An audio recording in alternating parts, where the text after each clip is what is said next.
Geç yaşlı hormatly adamlar. Sapara hoş geldiniz. Salam kendine iyileştir. Selamun aleyküm. Buyur kendine. Bu No, neyme uzun edeli. Sapara no, bugün ne? Berdi Muhammedov bilen çäklendirilýek bolýan nämäni gurrun edeli. Yani Berdi Muhammedov'larda mı bitýär hemme zat diýilen ýaly. Sonra var da yankı öňe çykaryp görkezliýär. Yani hemme adam şular edýär, şular iň güýçlüse.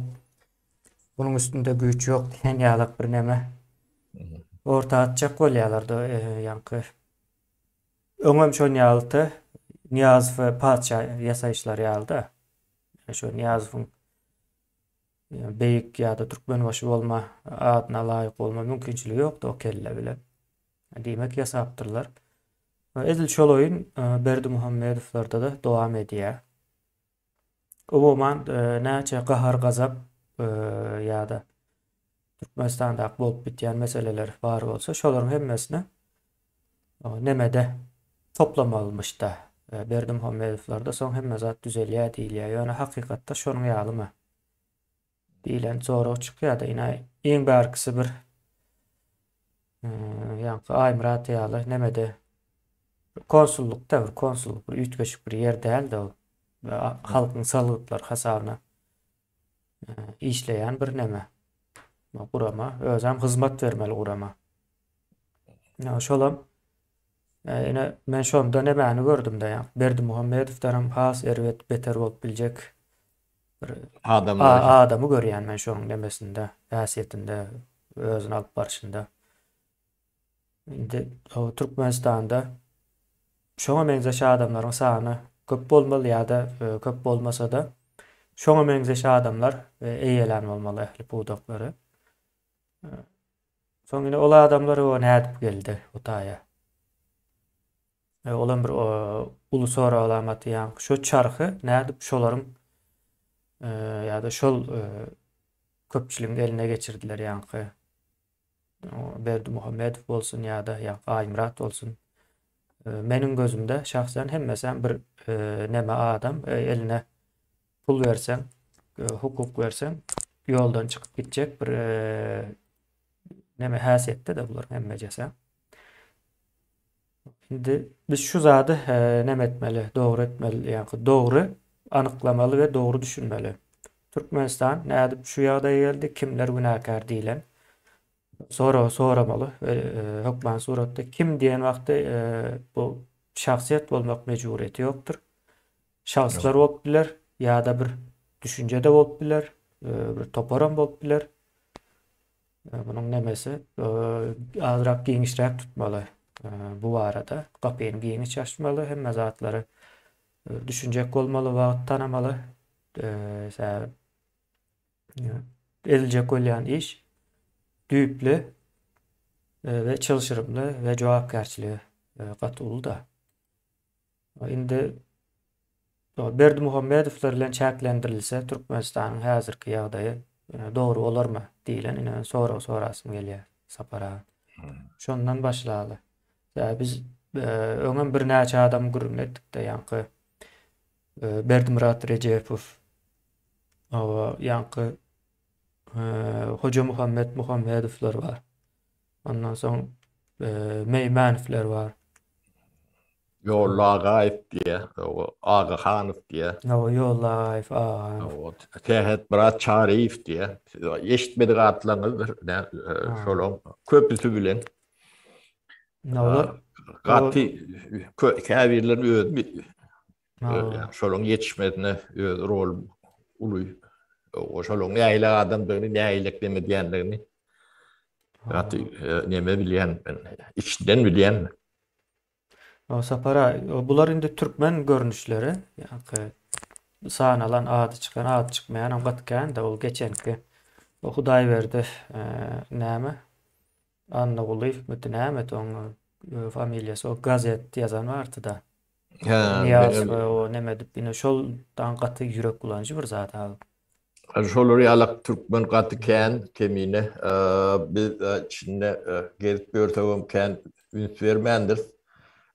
Bu şeýleri akdy bilnäp bolyn ýöne bu tragediýaň nemetine yeter barar bu dowam eder diýen düşünje ýokdy. Şo düşünjelerden uzakdyk. Biraz ahlak var ekenler şo döwürlerde. Gaty geň dat ýöne bu bolan tragediýa türkmenen tek düşünen ok. Düşünmeýäniň sebäbi cehaletin ýanky ahwat diýilýär. Kapsamyny nemetini gaty giňeldipdirler. Bu döwletin içinde oturanlar da görünen ok tabi. Ne käbir soraglary şoň üçin dogrum goýup bilen oklar da.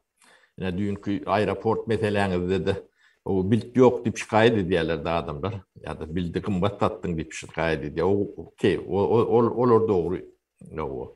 Yönü büyük mesele var. Yol neyim şu yapılır. Bunun sebebi olmalı. O sebebinin hükümet değilen zat. Yani, kim olsun tapağı yok. Kuracak hükümetin bulunduğu insan adı üstünde. Hükümet oldu. Yani şol hükman şunu düşündürüş vermeli.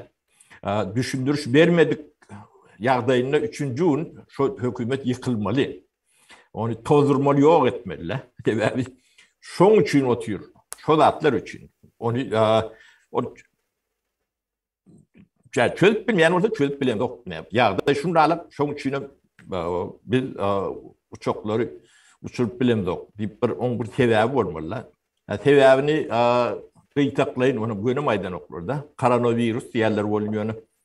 1000% beýle däl, o 100 däl, 100 diýemokda. 1000% onu däl, onu siz görüp otursaňyz dünýäň hemme ýerinde de koronavirus bady.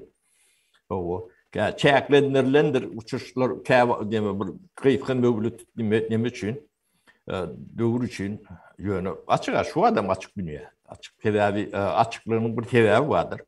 O yolları yapsan, o ekonomik çökkendir. Yani Türkmenistan katen ters, bu koronavirüs yok diye özüm aeroportları yapık. O yapıklığım yine de bir neme, ne uçan samolyotları tiyin ettiniz mi? Aşkıvat'ta samolyot, Aşkıvat'tan uçandır, adam alıp kaydiyandır, İstanbul'a bu tal için. Yani İstanbul'dan Türkmenistan'a gidenler Krasnovodsk'da oynayandır ya da Çerju'da oynayandır. Hem için. Yani bu sonra ulu sonra oldu zaten. Halkım şu da atları sorap bilen ok. Deme yeri bizim cahillik derecemizin katı giyiniş. Yani siz bilen ne ile oyun edetleri elde edip bilen derecesinde yetirttiler de cahilliği. Adamlar yani korkum değil, fikret demesini yitiriptirler de, analiz etme. Bunu bir edilen zat bolmalılar. Siz ben biraz temadan kırarak düşünmesi için bir ýagdaýyny hem de şeňe bilýän ýagdaýyny bir üstüne açacak bolýanda o Türkmenistanyň gaty ulyp sizin bilişiňizden görüşüňizden hem ullukan tragediýa bar bolupdyr. Ýöne siz içinde şo gadanyň içinde gaýnap ýörenseňiz size or görünmeýän bolmagy mümkin. Ya görünse de başka rakursdan görünýändir. Düşünüp bilen dälseňiz. Ne ilat ýadygy ýok diýildi, geçirilipdir, görkezmediler diýildi. Şoň sebäplerini sorgulap gördüňizmi? Näme üçin bir döwletde ilat ýadygy geçiriler onuň halka näme göwürler. O bir ikincide näme üçin uzak möhlet demedinde geçirilmez. O ilat ýadygy geçirilmeýän döwletler ne owansandyr. Bu hal üçin. Yo şonda da bilinýär da. O Şonun kan bilinýär ýa-ni. o da 60-njy ýyllarda geçirilýärdi. Nemeden soň şu Worf'un ýerinden soň geçiren oklarda. Indi ilat ýadyw bir hada edýärler-de. Ýok beýle däldir. Statistika ýa-ni bir döwletiň iqtisadiýatynyň beýleki atlaryna satýalnamysyna alt ýapysydyr. Statistika bolman ýa-ni iqtisadiýat bolýanlar. O hiç sade analiz edip bolýanlar, statistikan bolmaz. Kontrol edip bolýanlar. Öňüňe seredip ben bolýanlar, iňe de seredip bolýanlar. O gaty aýlanşdatdyr. Onu siz iqtisadçy däl bolan soňuz bu datlara ýa-ni ýeňildirek teretmeňiz mümkin. Ben iqtisadiýatçy elimde şol start oýnany. Döwlet statistikasy. O elimizde sifir bolmasa biz hiç sady ýöňümizde de teredip bilemdik. O analiz edip bilemdik. Üniversite, yani üniversiteler vardır. İktisadi fakültetler var. Her diplomunun kontrolünü işinde ya da disertasiya oranına iqtisadiyatsız bolýanlar, iqtisadiýat yani statistika, ekonomika alt ýapysydyr. Fundamentdir. Şo bolman oň üstüne hekayeler nemeden bilen bolýanlar ýöne şun gerekdigini düşünmeyen cemiyet yetiştirip bilipdirler de. Bu katı neme dağıttı? Bir tabiat statistikası var da. Şu da 92. yıllar şu bizi kanaatlandıran nokta. Bir öğrenimçilik cemiyetinin için bir de yeten nokta. Şunun için öğrenimiz o Washington Center yani hesaplaş merkez öğrettim. Şu taýda ne sonra görersin ne adam işledi.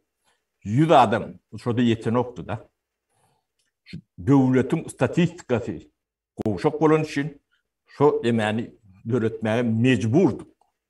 İş talep edýärdi. Bizim üstümizden ýokardan bir davleni yani emedel öz inisiativamız boýunça profesional adamlar gerek daha bilýär. O daşyndan seretsen agzy ýür bolup statistikada öğretilen ýalakdyr ýöne. Onu şol statistika 2500 tane idare var. Ağzından ul nemelerden o kiçileri zatlar bilen gidiyor o tekli 9000 o gibi. Yani şu zatları yönü şolon yaşap bilmesi için gerekti. Olur yani kama nemi için derler. Öňe iyidine teretmek için. Üçüncülüğünü o yerinde başka problemlerini görmek için edilýär. Ödüm 100 adam değil, ödüm hükümet taraftan bir de qadağan edýärler şu 100 adamın taklabağı. Biz şonu yani qara katsamız bilen taklaýardyk. Ödüm döwlet idaresi geňdir. Öz hasabyňyza ýani. Yani mecbur şoňa pul çykarýarlyk 100 adam kendidir. 100 adam taklabak. Şu taklak görün 100 adam yani. Ştatdan daşary. Ne açırsok üstümüze her kvartalda barlygy berdi. O ştat döwletiň ştat hastanesi var. Şondan keň adam almaga hakym ýokdy. O bizde 800 adam işlýärdi. O ştat hastanede 400 näçe, 300 näçe şondalar. Gerek bolan töň edilýär. Hökümet nemetinde onu düşünýän yani yok orada Niyazif diyelim. Ya tamam ben beş adamlar. Bu zatları düşünen yok. Düşünme okuyuplarım yok. Bunu düşünen şu açır sofrar yani Kramp'ın beylekti orga derler de onun gen görýärler de bunlar näme işlep bölürdi. Orga delde olaryň näme işi bar ýa? O orga del yani Türkmenistanyň kadir potensialini orga derler çödýär. Onun elmide ama şu ikinci sekreterlere bağlıdır. O bors nemettir. O şonan o düşündüm bara ikinci sekreter diye menem şoňa geçenlerde düşündüm de ikinci sekreter diýende ikinci orunda mı kandidatık diyorsun? Aslında en güçlüsü şol ekende. Birinci orunudur. O birinci orunda yine näme için şol oyun oynaýarlar ýa komünistler näme için? Ya da dünyanı kontrol etmek için. No. Şolong nemeti beli. Yankı neme ýalyk da men düşünänim aýdyp beren ildeşler mene täze düşünänim üçin. Niyazow var. Niyazow birinci sekreter etip goýýarlar. Soň Moskwadan hem yankı ikinci sekreter uğra diýerler. Ýöne ikinci sekreter gizliň hemme zady şol planlaýar, şol çyzyp berýär. Şonuň aýtdygyny aýdýar, aýtma diýenem aýdanok. Ýalňyş hereket etse de ýokara bildirýär, soň ýok diýen ekenler. Aýyrýarlar. Ýene şunuň özüne alyp barşy bize ýani Kommunist partiýanyň goýan düzgün Siýasatyna gabat gelen ok diýär. Şonuň ýaly bir neme bar. Gynandyrjy ýagdaý. O ikinci sekreterler o Niyazow kontrol etmeti bir ýana. Ýöne orga delip adeller vardır. Raykomda da vardır, Apkomda da vardır, Skada da vardır. O yani orga delimek kader nemetini meteleni Respublika boyunca kader metelesini çözeyendirler. Onun çözenlerine de yönü de çözen oklar. Yine kemine glavni injiner oldu. Şu zapatı olmalı. 3 sanak, 4 sanak zapatı var. Yani kemine o kehellayende ya da tenayen yağdayında çok iyiden bolcak 3-4 adamini yem lişin değerleri şolun ellernedir. O şolora yem göğülük olup göründürülür. İlak füyüşürüp o kuyu verip nemedip. Yani kadir bir iş bu giden demedir. Bir front yalı iştir. Ne şonu açırtovlar, Ramflar alıp bariyatlar. Ne açırtov morgedelin başlığı olur. Ramf'ın jurnalaktır. Onun gidiye demelerin. Kolatına Türkmen oluncuklar işleyendirler. Olurdan bu edip öğüdlerine neme yetiştiriyerlerdi. Son için Türkmenistan'ı yani birinci sekreter Gapurov ya Niyazow ya da Balşovoyev yol başlığı ediyen yalak olun yönü iş çıkva elenine iyiler şolur. Indi hazır günümüz bilen gawatlaşdyralım bunu sapara. Ne edip şonalak devam ediyen yönü başkaça formasında. Ne o yankı Berdimuhammedow o birinci sekreter fikredim. Hramov ikinci sekreter de. O Türkmenistan'da kimin ministri, kimin näme iş etjegini Kremlin'de oturulan yerinde maslahat edilýär. Bu zatlar gizliň edilen wagtda täsirli ýöne şonu aýtmaly. Şu zat şonu ýaly. Mysal üçin İçeri İşler Ministrliği'nin içinde bir organ var ekende. Näme diýdiler hazır ýadyma düş bilsem. O da şu orga delin funksiyonu yerine getiriyendir. Nazordur. Yani nazorda geçenler. Nämelere, ne diýdim, näme şonuň ýaly ýadyma düşmedi. Şo taýda şonuň başlygy Paramanov Alek eken 2012-nji ýyllarda belki. Paramonov. Paramonov Alek diýe. Şol ajdary öldürenem şolmuş. Ýankı näme Milli İçeri İşler Ministri de şo wagtlar. Ikellep salamlaşýar diýe. Ağam diýip, şoň ýaly bir ağam diyen ýaly ýoksa sen dermi İçeri İşler Ministrinin başı? Yani İçeri İşler Ministrinin içinde de bir gurama varmış. Onun başı Türkmen däl. Adı da eşitilmedik. Kemine yaka İçeri İşler Ministerliği değil, o hem ministerstwalarda ya birinci deli pradel vardır. Birinci deliliye, sekretna deliliye ya da adi. O şolong hem beceti orsur. Yani sekretna delin öz formülleri vardır, öz atçotnası vardır, öz iş vardır. Hiç kim onu doğru tok diyen zat değildir. Onun özü kontrol ediyen ürünleri vardır. Yani abaronlu pramyshlenlik näme dat diyen olýandyrlar, olun yürütü kontrol ediyen pozisiýalar olýar da. Şonu kontrol ediyendir. Onun içindäki neme yani kadr we nemelerin hem bejetini kwartalla bir tapar opşa abzor demedik berýändirler. Sen hem yerin diýmek kontrol altında da onun özün düşüver. Yani Türkmenim ne gazımız kendi evtimde kan demek böyle de.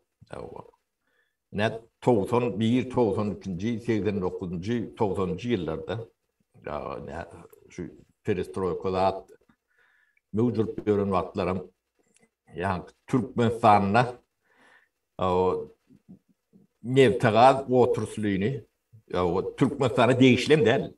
Yani soğumuyla değişirlerle. O Gazprom yalak nemeti var.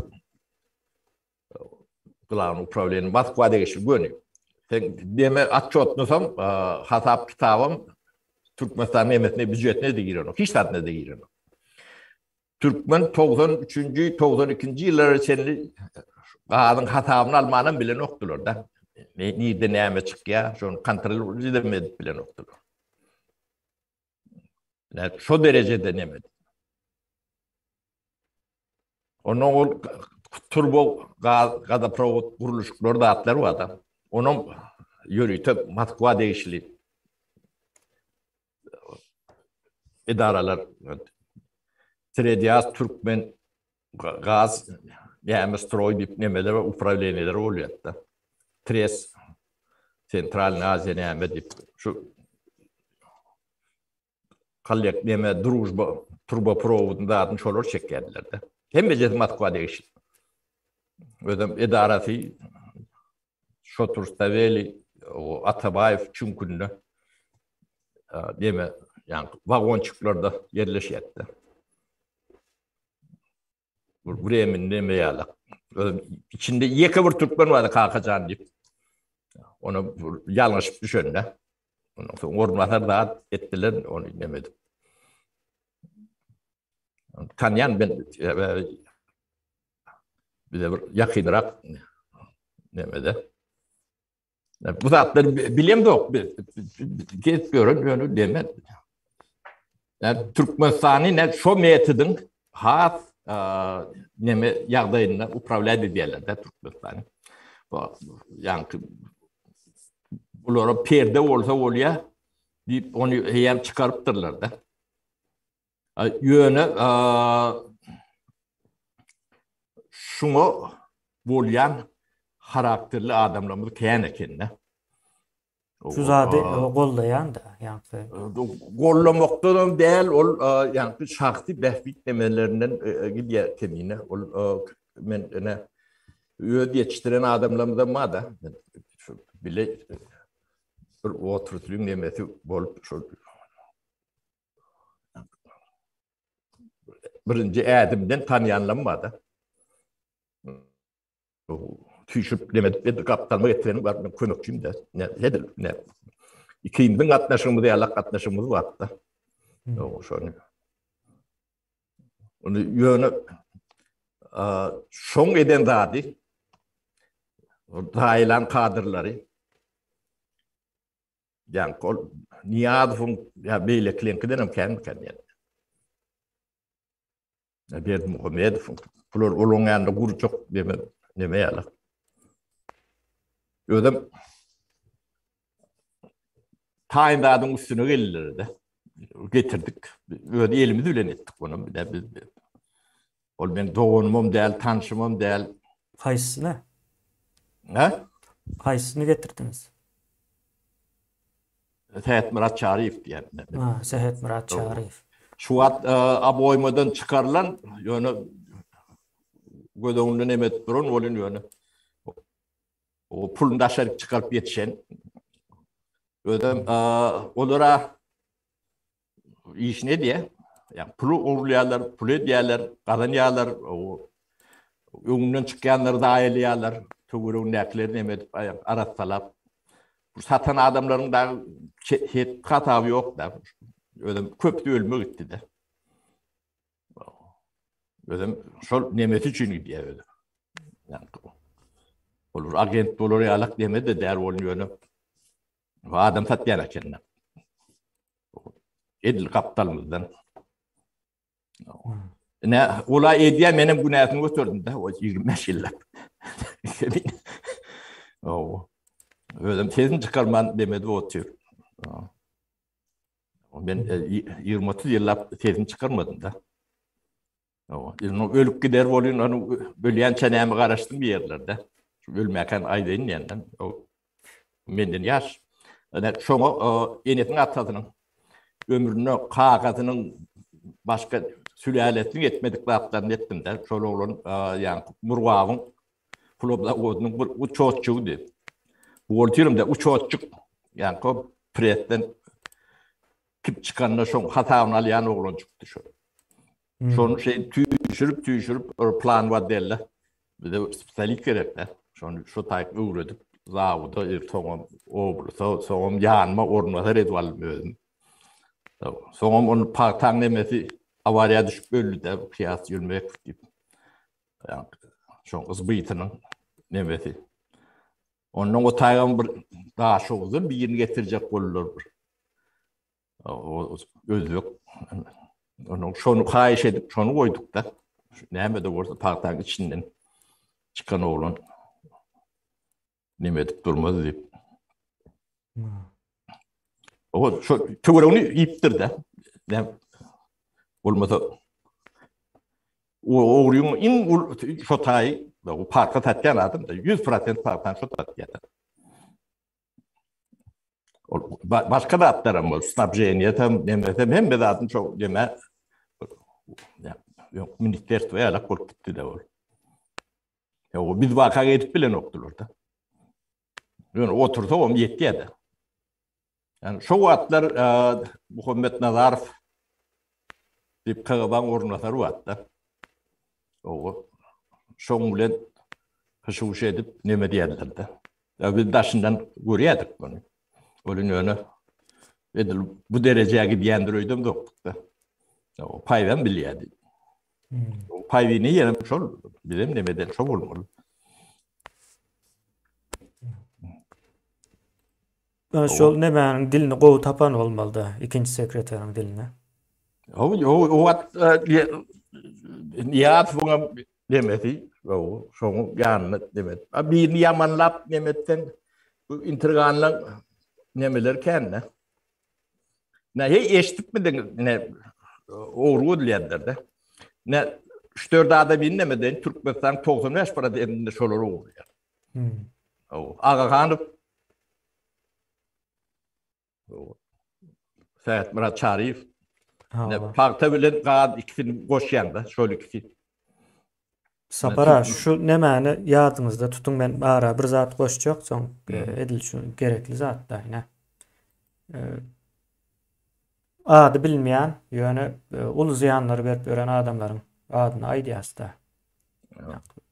Bir adamyň edip bilmejegini öňe sürýäs, hakykatdan bir adam Türkmenistana bu ýagdaýa sokup bilmeýär. Gelmişekler bolanda da sokup bilmeýär. Gelmişekler içinden o ýanky Türkmene karşı duracak Türkmeni tapmasa hiç zat elinden gelmeýär. Şoň häzir bir neme görkezjek, hayran galarsınız. Sapara size uğradan bolup bilen gündeýiz wagtlar bir surat. Şu taýda bir ýazygy var. Ýyldaşlar bu ýazygy nereden neme uğratdy bir ýyldaşymyz uğratdy. Nevit Gaz web sahypasy var Türkmenistanyň. Şu taýda ine şu söz ýazyldy. Nevit Gaz sahypada. Näme diýemen okap bereýin, bir azra has ýokary hilli dälse kiçi bolan soň şonuň ýaly çykan bolmaly. Türkmenistanyň prezidenti o Serdar Berdimuhammedow diýär. O aýdanmyş. Näme aýdypdyr? Biz Türkmenistan adly beýik döwletde parahat we arassa asmanyň astynda uzak hem de bahtiýar durmuşda ýaşamalydyrs. Abadan we gül ýaly durmuşymyza uýsanmalydyrs diýär. Kimin sözüne şu? Bu KGB'nın sözü. Haçan ýanky asuda asman, gül ýaly durmuşymyz var. Bu sözleriň hemmejesi KGB'nın sözü. KGB birininki. Ýanky KGB diýende her näme berilen KGB şu yerli halkyň häsiýetine, däp desturuna käbir açar sözleri vardır. Açar sözler. Yine şu tayda açar söz kayısı. Asuda asman, o gül yağıldırmış. Yine şular açar sözdür. Şonu bize karşılanıyorlar. Aydandır da bir vaatta o asuda asmanımız var. Oturan yerinde diyendir de bir yaşlıyımız. Belki. O 100 yıl, 200 yıl, belki 1000 yıl bundan ayılan bir sözdür yani. Şu sözü bize karşılanıyor. Ne için karşılanıyor deyip aydiyaz. Asuda asman yok yani. Ve asuda asman var deyip yankı yurdun içindeki hemen ona göre deniştirip bilmeyen. Her kim öz yankı dünya arayışı bilen bellemelidir. Kime göre asuda, kime göre değil. Demek kemine Ha. bu oryalık por boş tözleri ya oğudan tözleri Ay oğudan yerem yok mu? Yani yok yani baatlı diyende ha. oğudan o da yürütü yani real nemeden yani mümkünü fikrini Sormak koparmak için için. edilen o yürütü edilen ve bir predmetli gurrun tözlemi derler. Ha. Ne şu an biz predmetni gurrun edecek bolyapsa o ne misal için benim için Türkmenistan'da statistika yok. Hmm. Bunun anlatında bir tragedi yaratır. Ne halk şunu bilmeliler, şunun için yok. Şunun için yankı şun deregine ne yankı getiren sözlüğün şunu basıp yatırmalı. Ya da yankı üstüne demetmeli. Onu ağlaman, bunu ağlatan o realini durmuşa yok. Yani şu realini durmuş yok gibi yani az uzatman yani. Ya biz bunu Ne aydıp görse o kığbının yayra diyen sözü halkın arasında. o Yine kağıba da propagandan aha. demeti vardır. Ya Priyomları şoların, vardır. o şoların demesi var. O Yayra diyençiler var da. mektep, Sapıra. Solon mektebi Ha. şu tayda okap görüp eşitip Şimdi yani ben bu halkın taydan tankları neme var. gelecek oldum sapara. Yankı ağıtlara ayttınız da. Hı hı. Şimdi o Berdi Muhammedovlarda kelle var mı yok mu diyen soru yüze çıkıyor da yine şu zatlar okandan sonra. Ya bunu yazıp veriptirler. Şuna da düşünen değildir şu zat. Bunu yine çağa da gülüyor da şunu okap. E, yani bir yurdun boluşunu biliyor ya çağlar has o biliyor aslında. Yurttaki yağdayı. Gönümel ayıp biliyorlar. Şoları düşünüp biliyor. Yani yine bu Berdi Muhammedovlar düşünme mümkünçülüğü yok. Mesela şu derece samsık olmasa şoları nemede tutmayalar. Ne için deyip sorasanız yine atam ündüyse atam ünlüye, item ündüyse item ünlüye. Bunlara şonun yağlak bir samsık gerek. Son asıl da işi edip öğren, zulümü edip öğrenlerin köpüsü arka nemededir. Sesi çıkayan değildir. Yine O misal için kuruluşuk firmalar var da sapara yankı nemede gelirsiniz entek şolarla bağlanışıklı yer vardır belki. Türkmenistan'da kuruluş firmaların iki ayırıp bolýar. Niyazov dövründe dören kuruluş firmaları vardır ve günümüzde devam ediyendir. Son Berdi Muhammedov'un dövründe vardır. Niyazov'un dövründe bir dören kuruluş firması varmış da Ağa Kuruluşuk deyip. Hiç eşittiniz mi? diyeme Milyardları var diye, milyardları. Niyazov dövründen var diye. yok Niyazi dövrünün Bahadır oynuyor bizim dövrümüzde biz bolsa da küçük nemedir. Gözümüzü ileri alak neme derler. Ha. Biz nemeden ne kuruluş nemeni biz hususi neme geçirecek olup altyapısını edip büyüdük de. Ne o hocalık ministerlerinde yani kuruluş nemesi yok da. Meşgal Hostroy deyip bir nemesi vardı. Bir proyekt nemesi aldı da. O kalan da dargadan ekenlerde. Onun bir PMK'dan 90. radyoda bir PMK var. Meşgal Hostroy. Şu PMK'dan ilkulak kriyet ettik. O son kılaf gittik. Ulu. Şol ne Türkmenistan'ın kuruluşluk nemesinin 70-80%. Hatta 90% yetken bulmalılar. Şu cağı neme ediyetti. Onun daşarı firmalar. O daşarı firmalar için Yörüte direksiya stroyiş предприятие dip nememiz var başında Yurhanyan dip bir. Ömrünü kuruluşuk bilen geçip görün. O familiyeti Ermeni olun yönü ödü. O milletin nemedin billeri yalak derler. Katı o adam dedim. Bizim doğusumuz nememiz. O işine katı o oluyor. O bunu huzusi nemek birden geçirip onu etmeyecek adam yok.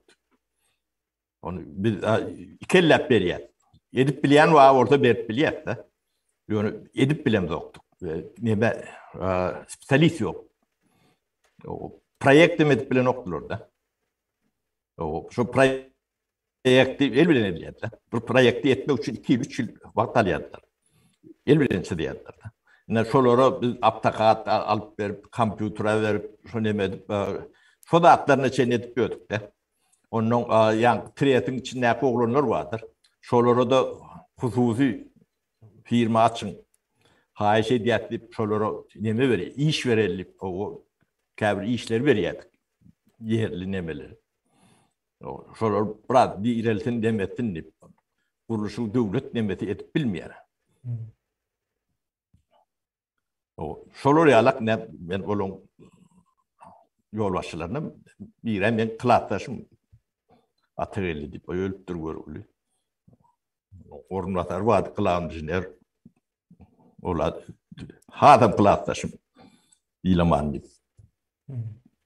Yani o zaman korkuyordular. O nimetten görmedik nemeleri. Türkmenistan kuruluşuk nemetinde. Yani şu 90'cı yıllar ehli Sovyet nemetinin içinde. O in peride oydu. Bizim ediyen kuruluşlarımızın bir nemet bile noktalar.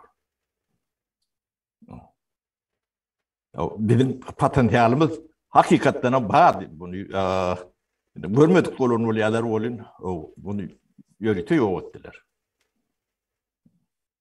Ödem şu içinden şu öğelerini bolcak adamını avlayan kendilerine. Onun öğelerine geçiriyorlar. Yoğuşluklarını ne diyorlar. Ya şoňa geldi. Ýa-ni Murat iýleşmez hem ýazyp durýan belläp. Hanyň Sehet Murat Çaryýew, Berdimurat Rejew Meýmanow diýe şulary ýerde arkasynda tapaldy hedamama iýleşmez. Yok ne Sehet Murat adımda eşlerinden yiyici yatman bileti yok. Bunları ben üyedinden ses çıkarmakan deyipken karıştıklar. O pay verliğini yok o dönem şu olmalı. O katıken bizde tek 9 sanatlan minister vardı. Şov alandır. Şov bilen onun Cumayev'in intivadır. Maktumul Cumayev diye. Şov lüksi. O ikrem edir. Birinden nemedir. O ağaları da atlar batılıp kakaları batılıp nemedik yok. Onu da at diyenler alırlar. Şonuň ýaly ýanky neme Yönetir yani bu şolara bolyan adamlar bunlar. partiýanyň nemesi has möhüm-de, ha. Bulara yankı pul bulas yani şoňa bu yankı yapkın nemekenne. Bak ben şu demeden şu direktör vardı. Garlif diýerler, kakely. Gat oğlun tapardı düşün tüýrýäňiz bolun dedi. Adam çıkacak yere değerliydi. Mesela yanarsanız olun. Hiç olaymata deyip duydur yattı bizi. Bir de işini et böyle adam bilen demeler bilmemiz yok. Katı kendi adam yakıttırdı. Katı kendi adam o üyelerini yankı bunun şeytanlığının yanına Berdi Muhammed onu yemem. Yani çağı yala. Hadaları, nemeleri.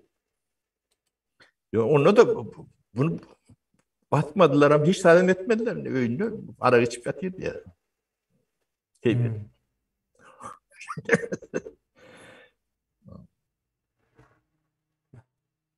Olmasa ne ahlak yok olunlu şeyle oluyor da. bana çok medet diye atıyorlar 25 yıl. Ödüm şon hem becerini şu biliye. 100% biliye de ödeme. Yok böyle değil mi? Şeylen. Mao. O aklın var orada. Yok bu böyle değil. Parti tatyan men olursa parti bile neymiş var. Ha, yönü biz vakak edip bilen oktular. O biz sebebi yani bak etçek orada dedik. Ne diye yerine otur diye. Onun yine de bir yeri vardı. Bayram Nepet diye ölüptür.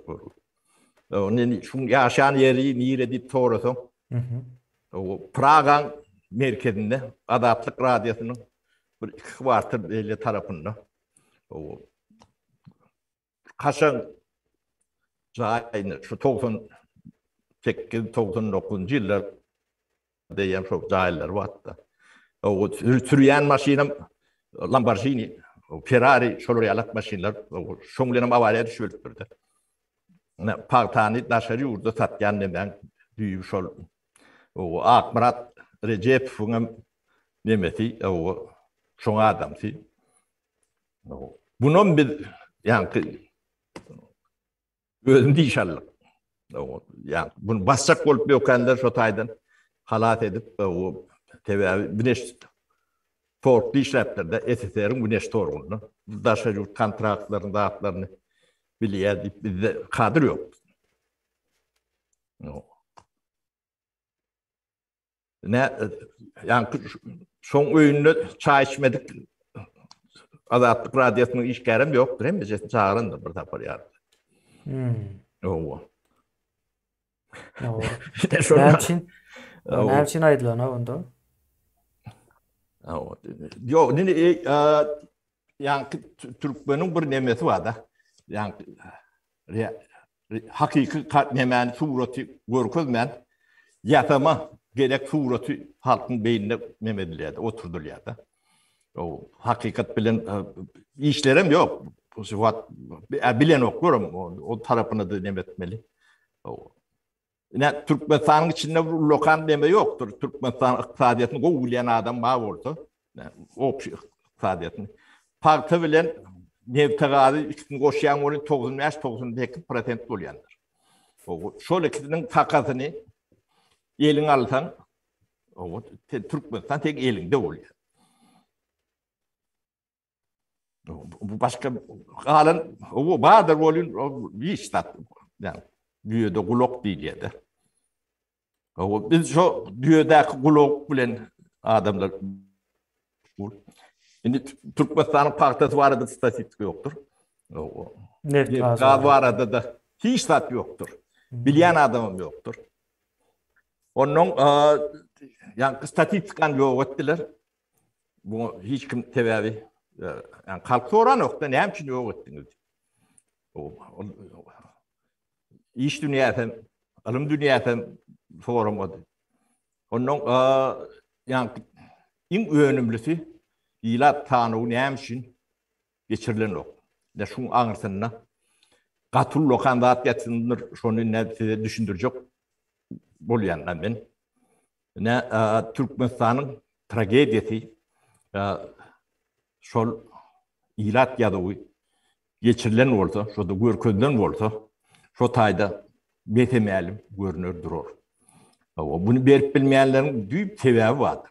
Sebebi şu ilat yadığı yani sanelle o ilatın kategoriyasına çenli, yani yaş kategoriyasının cıntına çenli, yerleşen yerine çenli, her rayonun memletine çenli. Giden bölüm nemeler oluyor da. Sondan sen iyiliğine de hata edip bilen, analiz etmek için ünlüdür. Yani şu dağınlar o da hakiki oldu. Bilen halkın önüne çıkarsın olun Türkmenistan tragediyası ortaya çıkar. Ben Türkmenistan'ın 20. yıllarda 13-15 milyon halkı olmalı vaydı otuyorlar. Biz onu 94. yılda hataplayadık. İlat ya da tendensiyası vardı. Şu karalayatası bilen demedik. Formula hata edip bulayanlar. Öňne de ýygyna da. Hmm. Inni hanşo 15 milyon. Şu wagt näçe milyon var? Belli değil. Belli däl. Näme üçin belli däl? Ha. Onun şu ilat ýadyw bolmasa, galan da adam bolanokdy.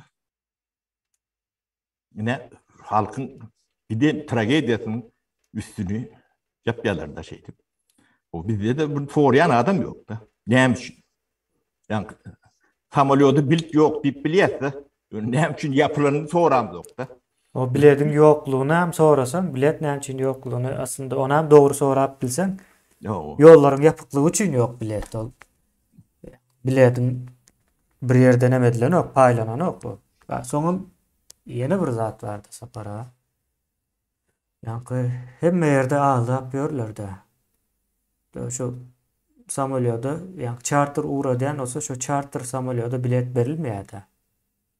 A familya yeterlikli pasportum. Mut olmalı. Akıl almaz. Başka bir taraflar sorayalar. Näme üçin regulär reyt açanoklar? Şu mesele ne bileyim. Bu kebäbi bolmaly. Yani şu kebäbini düşündürmeseler kemine. Biz hökümeti tavşyrmasyny islemeli şulardan. Halk bolup. Şu düşündürşüni. Näme üçin yapdyňyz? Kebäbi näme? Şol atlar düşündürüp bilmeýän bolsalar. Bular gitmeli. Hökümeti berdiňmi? Diňe şu zat üçin elinden hökümet alınmalı. Ya onun dönüklük edenem o aýyr bir näme. Gelmişeklerin eline tawşyrma döwleti. Tavşırıp yani şu wagt döwleti Türkmen halkyny elinden alınmaly. O halk bunu düşünen nokta. Öýü barsa öýünü kuduryp yok, öýü baranda da tek däl. O barjaňa men tek näme mana? Sen elinde pasport da yok. Sen kimliksiz. O iyesiz. Yani bomjalak näme ýagdaýyňyz bar. Biri habar verdi de Saparayna Germaniya yollar açıldı deyip reklaması var ya. Şonun arkasında zat diye şu olmalı deyip görün veriyor. Germaniya şu uruş başlanandan soň epesli Türkmen Ukraina'dan şu dağa geçipdir de. Bilýän ekene Germaniya sanyny näçesi geldi. Soň şolary izni al diýipdirler. Şonun üçinmiş. Olar o taýda işleme ruhsat näme bolmasa saklanoklar. Wagtynda çykar. Näme diýen bolmaly. Ellerinde pasport yok. Hiç yere uğradyp bolanokdy olary. Deport edip bolanok.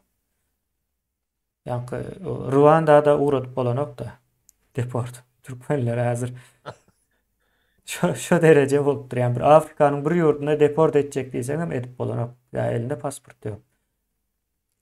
Bulağını çekipdirler hava diýerler. Şol yankı yolların ona mine başgaça görkezýärler yankı. Yine yollar açıldı diýe. Yol açılması üçin bir reýs bolmaly. Bunda 10 reýs bolmaly. 20 reýs bolmaly. Men Vilnius'un nemetinden Türkiye uçtum da. Antalya. 3 saat, 4 saat oturdum. Şu taýda 7 saat reýs uçtu da. 3-4 saatte. O 3-4 saat Antalya. O gidecek Vilnius'a. Vilnius bir yumruk galak. Meme Pribaltik kanalında 4-5 milyon euro geçen o. Yani bir aeroportdan 3-4 saatin içinde bir adrese Antalya deyince almalı. O ne? Şolun hemece charter'da neme yani turistik kampanyalar nemelerdi. O deyince almalı denildi. Yani Türkiye'ye alak gerek. Bunu 10 çok reis. O yani Onun Litvan adam yok, devletim yok. Yer altında badiyeryalık hiç adam yok da. Normal kumum yok, çayedem yok da. Dağışı yok. Şunun alak bir nemi. Tek iyi yer. Burada Tokoy var diyemedi.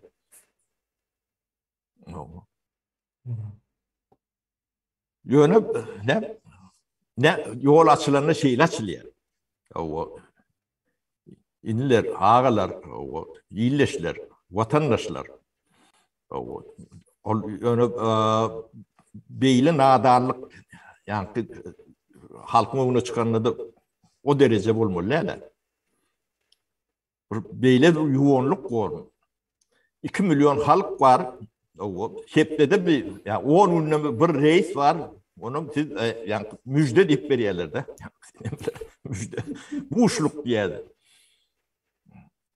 Bu bir utançtır. Sizin dereceğiniz var diye.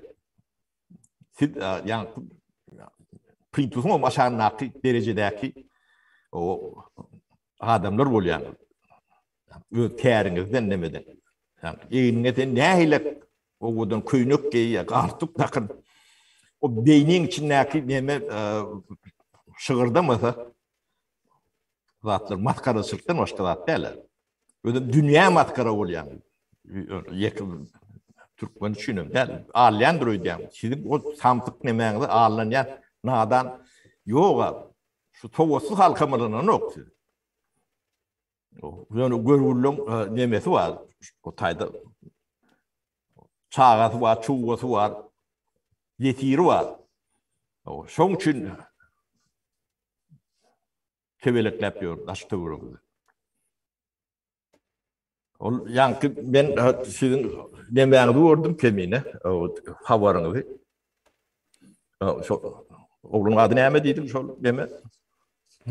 Aymrat. Aymurat, yırtık değildi bizim gelin aydınımda. Halmurat, yine Aymrat. Aymurat. O Türkmenin bir nemesi vardır. Yakın Türkmenin değil, Müslüman dininin sen bir mertebeli denana yırtık demek manasını ben demedi oturmayın. Celep demek, yırtık demek. Sen şunu 4 tane şayet bilen suut etmeden Kur'an açtıktan okak vur. Seni yer bilen yekten ediyor. Daşlar öldürüyorlar. Dine göre. O asla öldürüyorlar seni. İnni sen halkın önüne çıkıp şu ötüncü soramasan o halk seni özünü yırtmalı hakkı vardır. O benim şunu kollayanım. O çağırışa mediyen. O yiğitler o hemen bağ olsa görün yerinizde şunu yırtın. O şu halkın önüne çıkıp yani diyen sözlerini şu denanlan önüne ötüncü soramasa yırtın şunu. Hakkınız vardır.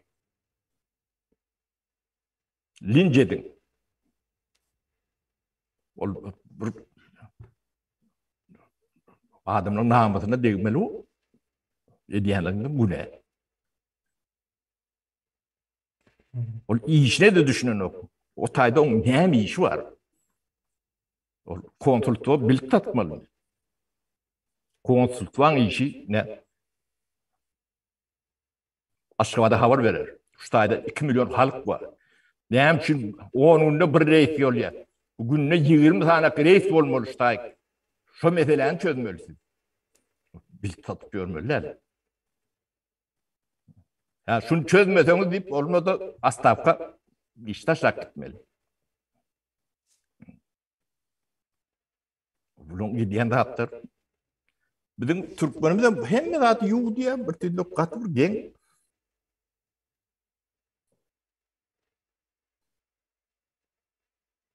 Şun ödünü şu tayda durun yerinde yırttığınız olmuyor mu?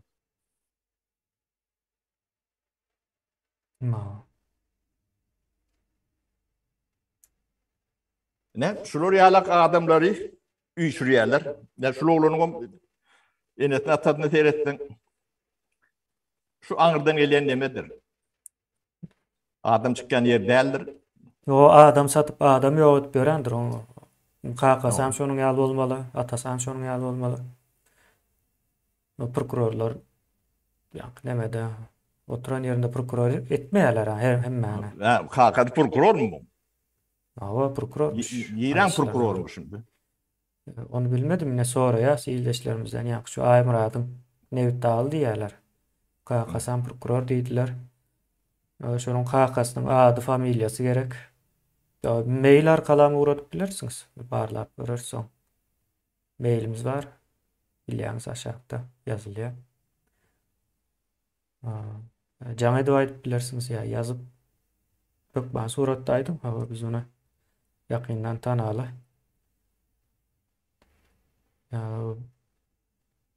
Bir ildeşimiz Gudratdy Anna geldi. Ýagdaýyna ähildi. Ýagdaýy gowlaşyp başlapdyr. Şo arada da habar azrak beripdiler. Ýa-ni hatsahanada şu mut dermanlaryny beripdirler. Ekrana çykýançan hiç kim sana seyreden ok. Ekrana çyksaň hemme kim sana seyredýär. O mut bejerýärler. Ondan dermanlaryny bermendirler, ağır kesici bilen allap ýörapdyrlar, pullaryny alyp dünýä. Hemme pullaryny alyp oturupdyr. Ýa-ni şu ölýänçä puluny alal diýipdirler umumyň şu taýda. Bayram Alynyň doktorlary. Ekrana çıkandan soň hakyky dermanlar edipdir. 3-4 günüň içinde özüne gelipdir. Onuň rak mı däldi belli däl. Ine şol seyredilmän bolýar da ine sapara bulan bir nemäň bir misal da ine Berdimuhammedow edýärmiş ona. Oh. Berdimuhammedow edýärmi? Biz meseleni azrak giňiş tutmaly. Biz näil tutmaly meseleni? Gelmişekler diýilen bir hadise var. Onu bilýäňiz, atlary var. Familiýalary var ortada. Soň bu gelmişeklere ýalakalyk edip örenler var. Ine şu ýalakalyk edip örenler esasy ýany berýär. O gelmişek elmi dama vardır. Hemme ýurduň içine de barýandyrlar.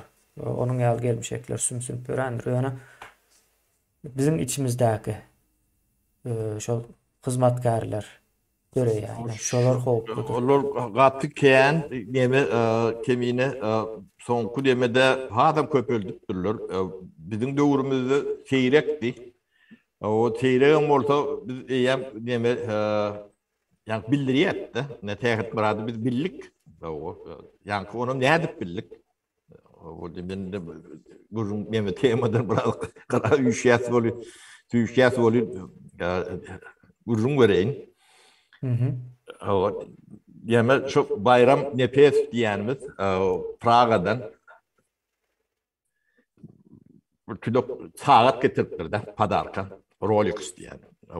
Birini bilmedim kimin nemesine. O maňa berdiler almadım. Paýgella berdi, golün almadı. Gerek kellidi bu saat dedi biz dedi iş adam buraya saat bilen. Özüm gumma saat bolmaly. Rolex gat gymmat saat. Biz bahatdan bilem yok Mehmet'den ondan hemmemizden bar ne şu bolmasalar. Hemmemizden bar. Ondan o ýanyna düýsüne saldy nemetdi. Soň ýygnaga gitdik bir ýygnak boldy da. O Seyahat burada verdi. O men daklar neydi dakımlık nemet aldım. Şu tagat bir yığınakta Muhammed Nazarov kağıban ornatari bir beylerek oturuyor. Zahalla. Elin şeyi oturuyordu. Demet. Bugün naksit neme oturacak. Onun elinde yan tagat göründü. Yani payda o ayağım bilen kalkıp o payda geldi seyrettim şu sağada. Tanıyan wakayne. O ana neme. Onun şondan soň bizim aýrylmazymyz bir kay bir ay ýöňýänlerdir da. Toşunda atalar ýadyma düşenok bol. Ne eýem şu hyşwuşy edip ýörlen nemeler bolmaly. Pulylak beýlek geçip. bir bolçuluk bolly deme. Her yerden her zat gelip akıp demedip dur. O yerden näme gelýändigini hiç kim düşünen ok. Bir elpelik bolly şonu. O bildirýär. Ol ýanky finet börün emesini aňya soň paýdyň ödem aýtdy. Sapar diýdi. Bağışla diýdi. O sana diýdi. At mümkün boldum diýdi. Oňun bolanyň sebäbi gaty ýamanlaýardylar diýdi. Onu kimdigini men eýem aňdym şonu. Şu sen ýeriň aljak bolýar şu diýdi ýa. Günüm bir bolsa şu informasiýa iki bolýar diýdi. Şolar ýalyk. Her tüýtlük şu arkaňdan çowurýa, eýdiýä, bu beýdiýä, ýöne. Hiç tat demetmedim. Bağışla deyip o şey mirallaş ayrıştık payı bilen. Neme müsahet Murat Yamanlı yani kendine. Şu olmalı. Ol beyle kormadarlarım hemmece battılar. Bu ne biçim battılar onun? Oğlum ulu edilen yere şotay. O bir koyun oğlot deyip battılar yere bir neme deyip oluyor. Oğlum ulfi. Bolyan orada şotayda bol başka yerde bol elle.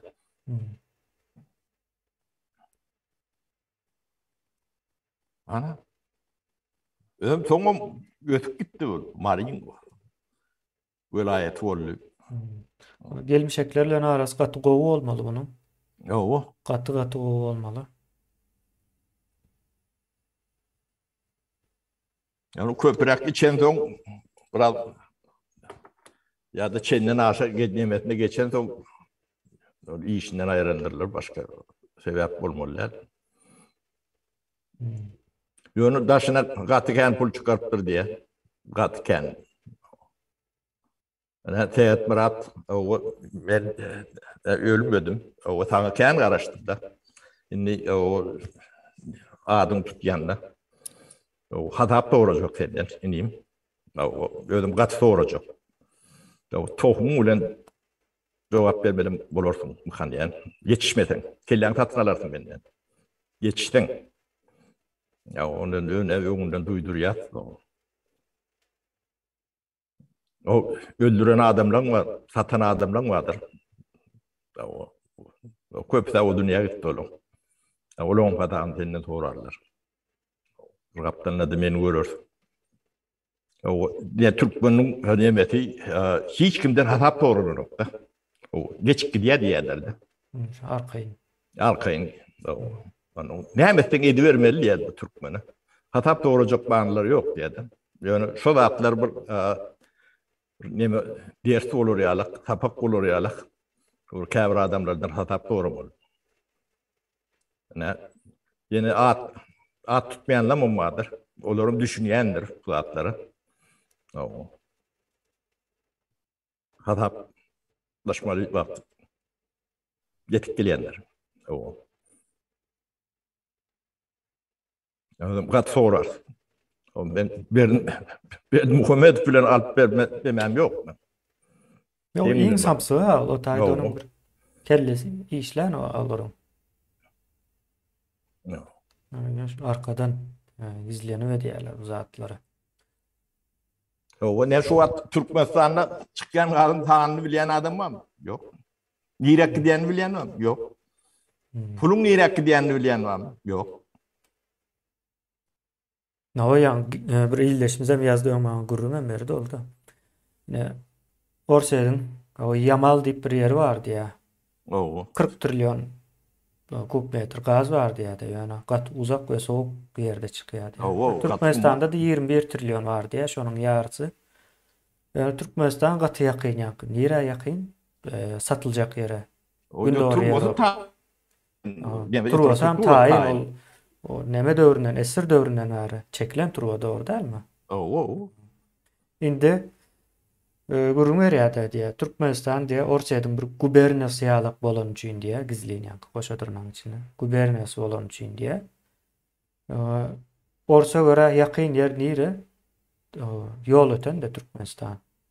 Yani Yamal'dan gaz çıkarıp Avrupa satmak katı kımmat yani. Soğuk yerde gaz çıkarmak yani çıktaçısken ol yani. Şu Orsun teknolojisinin önemesi yeme kemiğine başarıp verdim. durmuyorum. Yeme rahat var. Yine ben onu aydıp vereyim olur Hmm. yani. İyileşimden aydıya olun. Türkmenistan daşarı vurdu expert gadi expert de diye diliyette. Hiç vatam Türkmenistan gönü gadi expert de no. Ortaya da yani deme beriye ortaya da o taraftan şu muktardaki hemen veriyor da. Hmm. Ortaya da Türkmenistan'ı öz arbitrasına tıptırmayanın büyük sebebi şudur. Türkmenistan'ın Ortaya'nın öz içine gerek kadına biz veriyor da. O birinciden aldık diye neme oluyor da antat oluyor. Yani Hmm. biz toyumuzu aşağı düşüyor. Ken o şu yani Network ediptirler. o demen üstünde kadın üstünde oturan Ukraynalılar mı şudur. Ukrayna'da yani ort verdim diyen yer Ukrayna'da veriliyor da. Şu tayda neme var.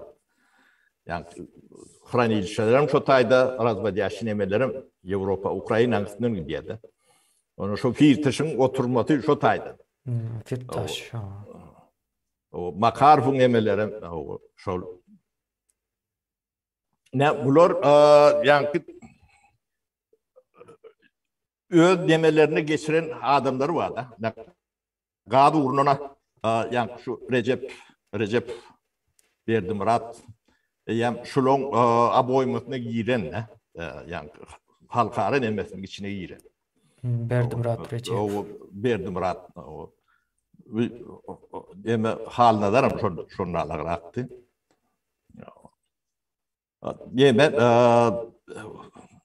yok yani parahat doğru diyen parahat doğru bir oturuşmalı turuşmalı işe dişmeli nimetmeye yerbe doğrulur değil ne ben halnalar vardı kan aytdım o ben çağalımda bile Türkeş bile ötün adam şu en yakın dostları ben çoluk yönüp yani barikadan karşı tarafında o kallıkta herimiz bir tarafında yönü bana personelle yamanlık demeden yeri yok. Onu ben aydıp bilecekken bana şunlarlık yamanlığı etti deyip o yönü gerek vakti elim bozuk oluyor da. O ne şu 20. noyabr dövrlerinin nimetinde de ben o tarafa geç ya bu tarafa geç diye teklif verildi de onu. Yani, açık tarafından alacak deyip de. Demesin. Sebebi Moskva'da oturuyor. Onun daşarı uğurttu. Diplomatik korpus. Dur şurada tüccar demedir. Tövdegerlerdir, targaçlardır. O ödüm halneler. Bankava dediyendir. Şey divaydayın. Yani şuları biraz pırdiler dediyendir. Abdelkadir şudur. Orgat değil demesi. Doğrunu. Öleyençe. O ne diplomatlarının hem mece targaçtır. O şu meseleleri düşünmeyenin büyük tevehüm şudur. Şulon ne nemetinden toğrak görüp ömründe ne çıktığını kitap okudu deyip ben halaların iki kitaptan kendi okumadığımı bileyenler, katı bileyenler. Belirtiler onca da yoktur. Yani Türkmenistan'da diplomat olup görünmeler vardır bu topar. Ömründe ne çıktığını kitap okudun deyip toğran şolurdu. Onun bulurda bu ifadene olan format yani devletine olan format ya düşünce o neyden olmalı? O yani konsultuğun içinde yani Zalatoy butka dediğiniz değil mi? Şoları yalıp butkani oңororlar. Yani bu iştir bulur. Şonun ýaly biznesleri gatga O bolýar. onun yani yürüyte problemi döredörler. Bular öňden gelýän defitsit spesialistlerdir. Halnalar defitsit boyunca yemeden vardı eyle Nihat Kılıç. Defisit olanda yankıp yok yerden probleme çıkarmak mı? O gıtçılık öğretmeli. Ondan şoradan yani Biznese. fırlapkan aşağının yemet atmalı. Merdiven altından. O bir manat oldu 5 manat satman şey. Yani şu ısrafka diýilýän zatlarym hemmejesi yani şu targaş fikri var adamlar göreden nemelerdir şu zatlar hemmejesi. Bolmada yani 20 zatırda pulun toğrayan zatların hiçbir gerek gele. Düğünler gerek gele. Oşo tak barmadam gerek gele. Hemmejesi internet üstüne edip bolýar. Öyle bolup duran zatda. Ne şol cehaletin ne giýişliginiň nemesini görkü diýede şu zatlar men şonu illeşlere düşündürjek bolýan. Türkmeniň betbagçylygyň düýbünde cehalet ýatandyr. Şu cehalet öz zaliminiň çarkyna aýdýandyr. Ödüm ne çark yani degirmen kemine kiçi suwda kiçicik degirmen aýlanýandyr. Ullukan nemeti ýokdur. Ul degirmen aýlamak üçin ul suw gerekdir. Siz şo suw yani cahil suw şo degirmen aýlayan cahil nemeti deňiz gork gitsin diýen. Derýärde de. Yo aýlandykça da özlerine ziyan berýär. Howa şo öz jellatyň nemesini özler aýdýar. Jahiliň özü aýdýar. Şo deme derece ýetiren soň size neme gerek geldir. O gyrada bir çopan goýarlar. O çopanam aňyrdan biri gel git diýer şey ýöreýär Türkmenistan şu wagt.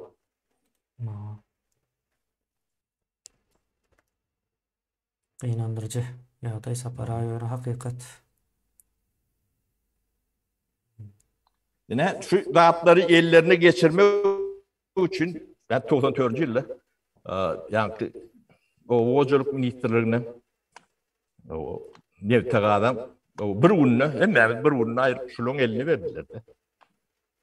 Onun Seyahat Murat Dağı kötüyücü paylattırlar da.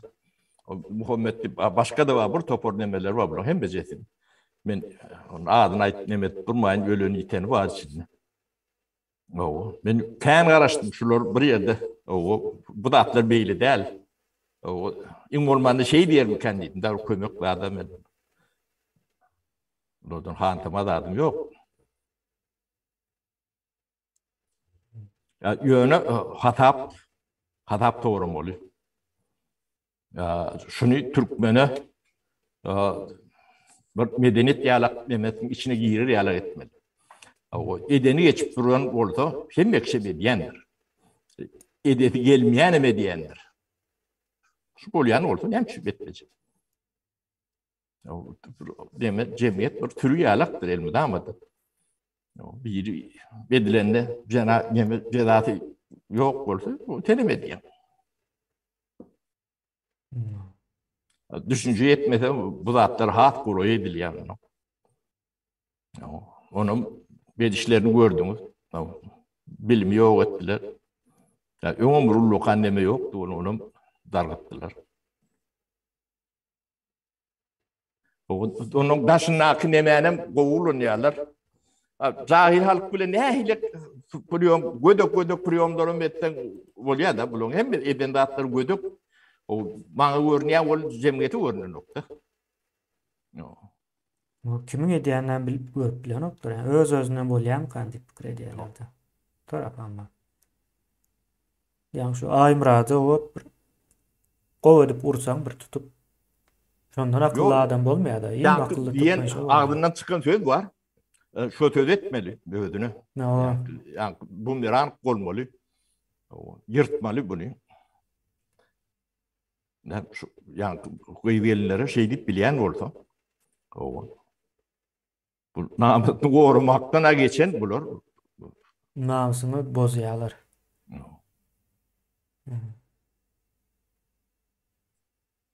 Özüm öğretmen adam atan. Yalanım olsa. Yalanım bolsa resmi diýersin. Ne? Yoň boluşyny görüp resmen eňzedip bilmedim de ben. Yo, cehalet kişiňe dur hemme nemede ýöne pışkırıp dur kemine. Bu tuton yerin eline gelýär da. Bu iýçhanalaryň şonu alak. Näze edip dur abi. Beýleki nemeleri. Özüm yemeğinem tapýarlar şu adam çıkmayacak yerden neme diyorlardı. Onu biliyorlar. Evavi Türkmen öğrenen nokta. O imperiya öğreniyor. O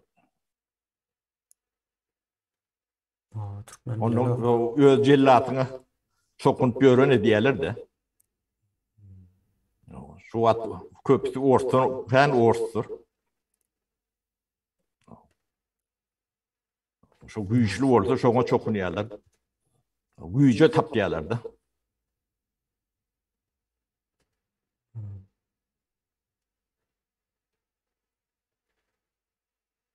Sapara. Bolmalsam o şolun ýalakrak gynansak da ýa düzgün tertip şol. Ýöne ine ziyanını özleri çekýärdi iň soňunda ýa halkymyzyň özü çekýär şol çekip dur. Taşynda bul bolmak kılalmaz bir zat. Türkmenistan ýalyk bir ýurdun halkynyň bul bolmagy taşynda iş gözläp. Deme kemine şu hemme zat yalandan başlaýar da. Ahlakdan diýelim, hatan nemeti.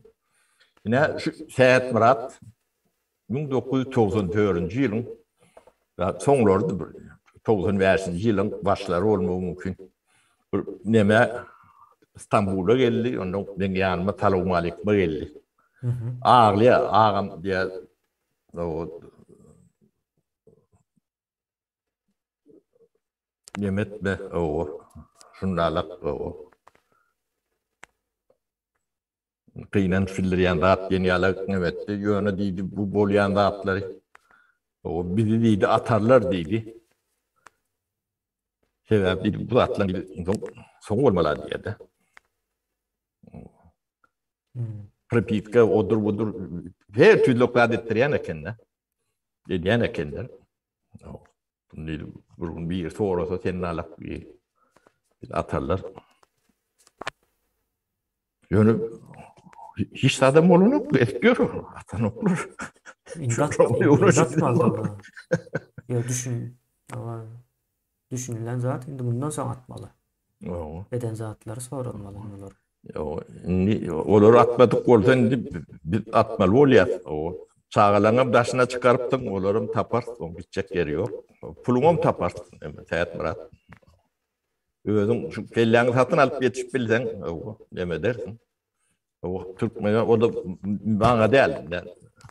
Kurucu meclisin hazinesi vardır. Şu hatamına.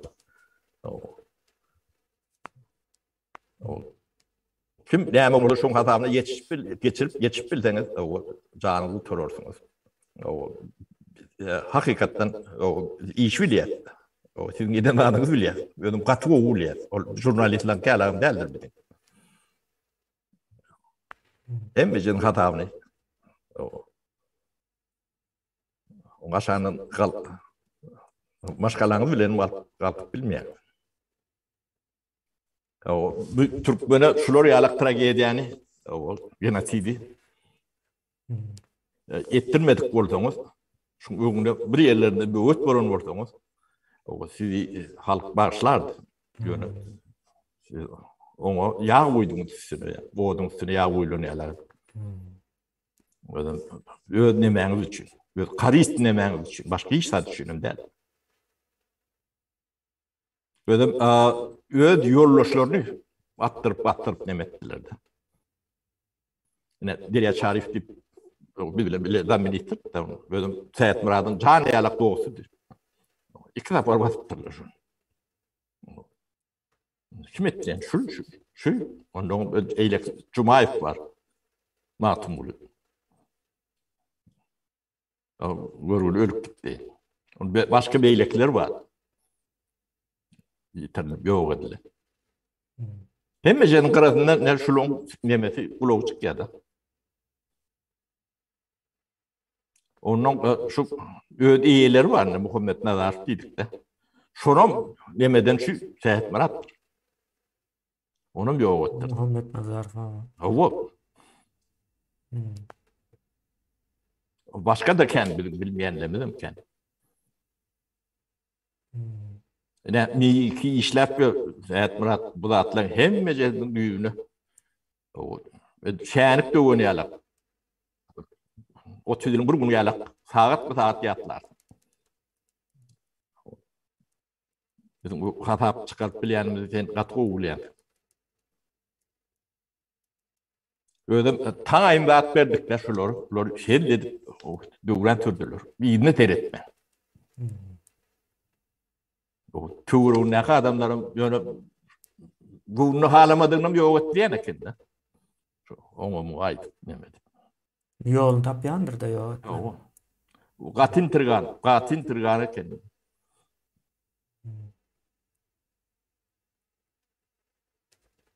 Ama ben yani karışıp bildik may verdik de. Ben ölmediğimi milyarlar demek. Bir yerden o çıkacağım belki bilin ellerlerde.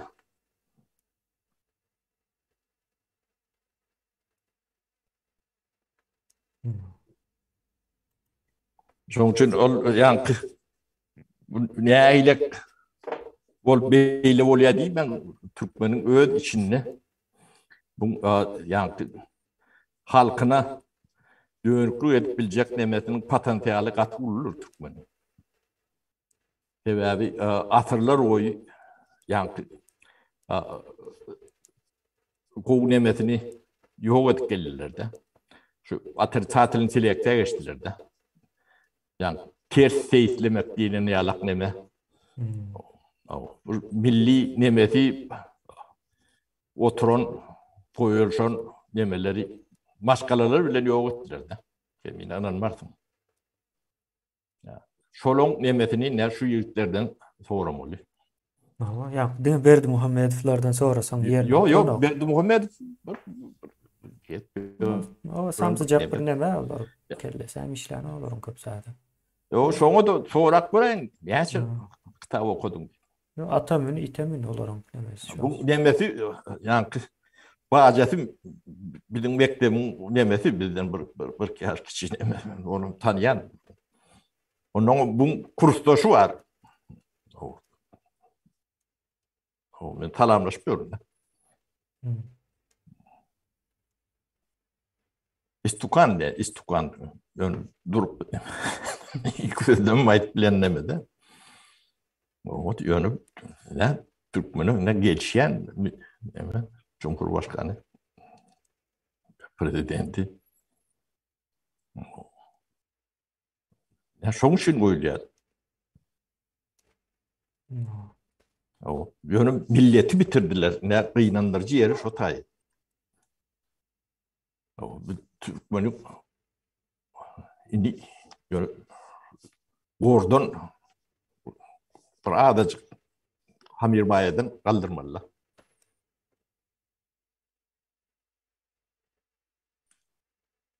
Bunu yani üstüne batış nemeli bilen her türlü 30 ýylyň propagandasy bilen halky ýöne ananılmaz ýagdaýa getiripdiler. Yani her kim ýöne çöregini kowalap görün. O kadan çolsa o hiç satdan gaýtmalylar.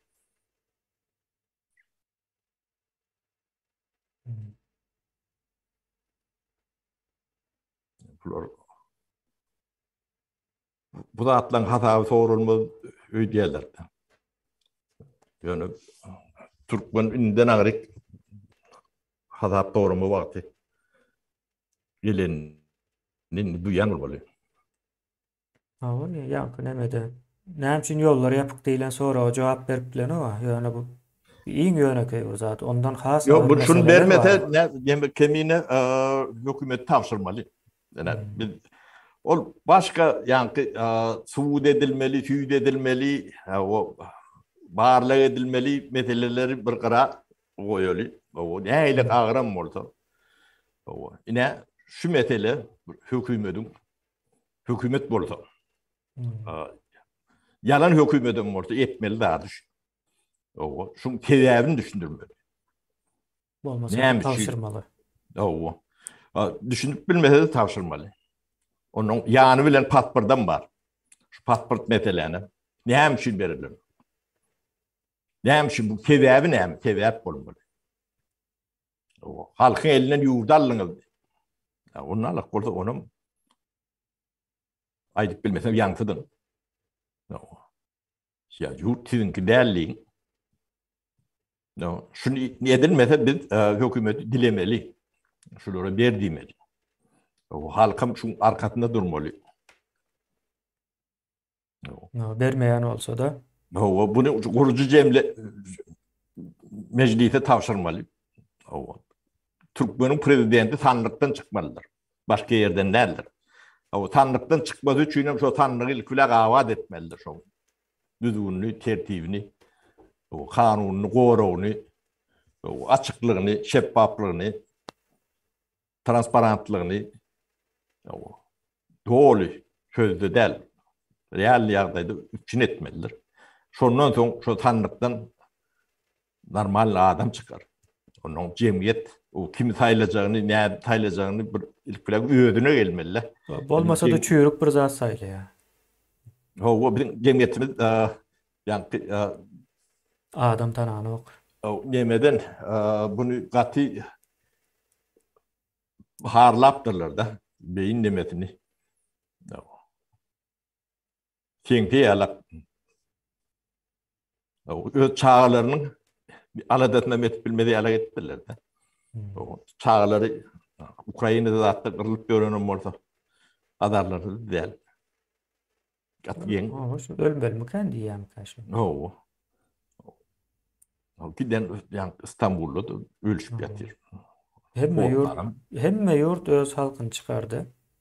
Yani Taliban'ım çıkaracak olup yurtu da Allah'a. Taliban'ın bir devleti yine nämesi hiç dünyada tanılan o. Taliban'ın hükümeti tanılan o. Bizim hedeflerimizin ne akıl derecesi şu.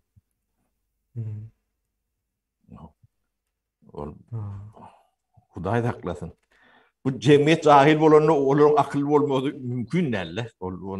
Yani ödüne düş. Ödü ýalak bir topar nemelerin daşyny ýüşüripdir. Yok ol neme barda sapara cemiyet.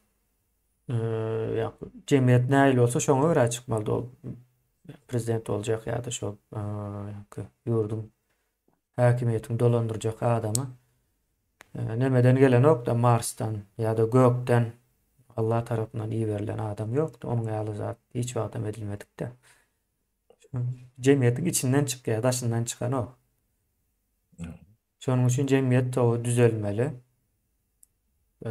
Şu düzelmese de olan o.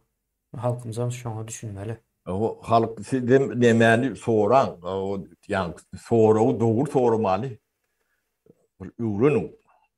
Netice bilen uğraşıp görmeli değil o. Sebebini sormalı. Sebebini sormalı. O bil ardan gymmat, o pul kazanacak bolýa, kazanmajak bolýa, o da atlar bir gara näme üçin ýol ýapyk. Näme üçin ýapdylar, bu sebebi bolmaly. Ýeke halk daşyna halk soramalylar, o içinden. Meclis var. Kim soramaly, meclis demeleri, eýeleri. O halk maslahaty diýen, siz soramaly. O prokuror var, siz soramaly. Näme üçin ýapyk diýip. Bir soramalylar, men ýa-ni hiç yer uşak, ýa näme çekmem ýokmy? Bu prokurorun tüýdüň meclisin işi. O siz näme üçin diýen sorandy? Yani devlet hukukçuluğu siz soramaly. Hukukçuluk şurası diýip bir guramalar varmışyň bulan. Şolar soramaly. Soramasaň jenaýetçisiňiz. Buların yolları yapışal, interneti yapma ýalak bir nemesem bar, keselem bar. O internet yapmara bula hiç neme atgan ýok-da. Hiç kağıda kanun. O gönü kellesini kesip vermelim kan yani şu interneti yapyan şu cevapkar olanlar. Bu ähli öňümçülüğün ýatyrýar bu datlar. O ýoly yapyan, interneti yapsan o halk aşlygyny gırlar. Diýmek bu zat da o ýöreýt edilýär da sapara. Ýöreýt edilýär.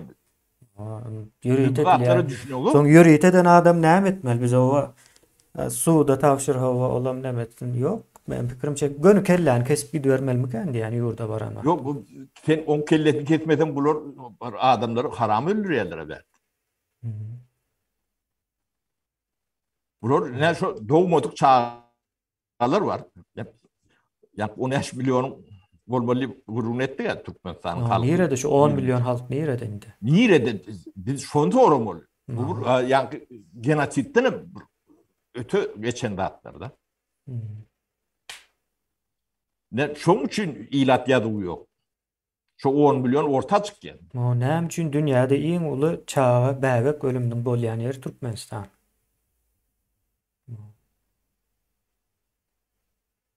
Hiç adam toğran yoktur. Hiç sadece hiç kim cevap veren yok.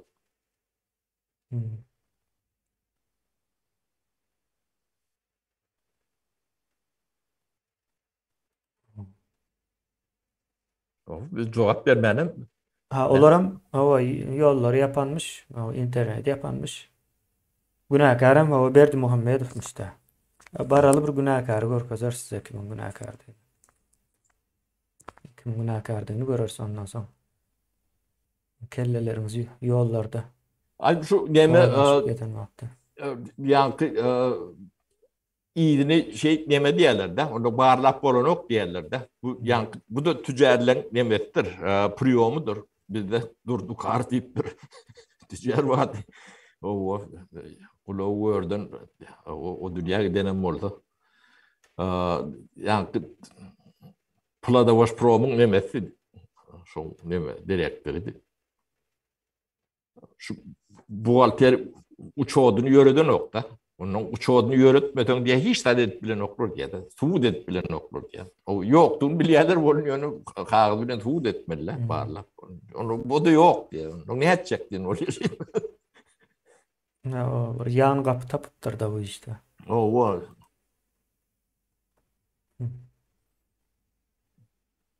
O yine o iki uşak bilimsiz kaldı diye. Bunların yol yapmağı, internet yapmağı, bilim yol etmeyi, bu zatların cevabını. Dine Berdi Muhammedov'dan soracak halimiz yoktur ha. Berdi Muhammed kim o? Hem zalın nemesin berer ýaly olup kellesi işläni o alırım. Yani şu zatları yerine getirip görenler var. Onların hiç haysam yaşamalı değil. Sapara bana oysanıza.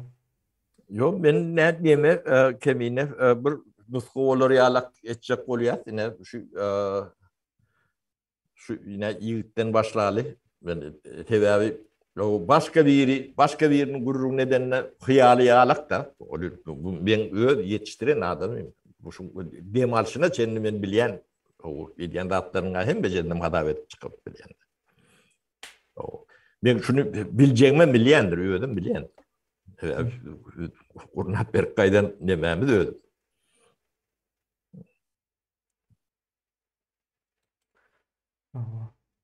Yani Türkmenin içinde şu da atlara yani bolyan katlak kene kemiğine nemerak yerde terbiyelenen adamlar vardı elbet fikir etme nememi diyor o kendine.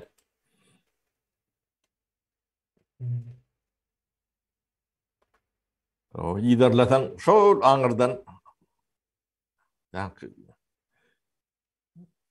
2 3 5 arka aňyrdan şular ýalaklar edip gelýän neme bolmaly.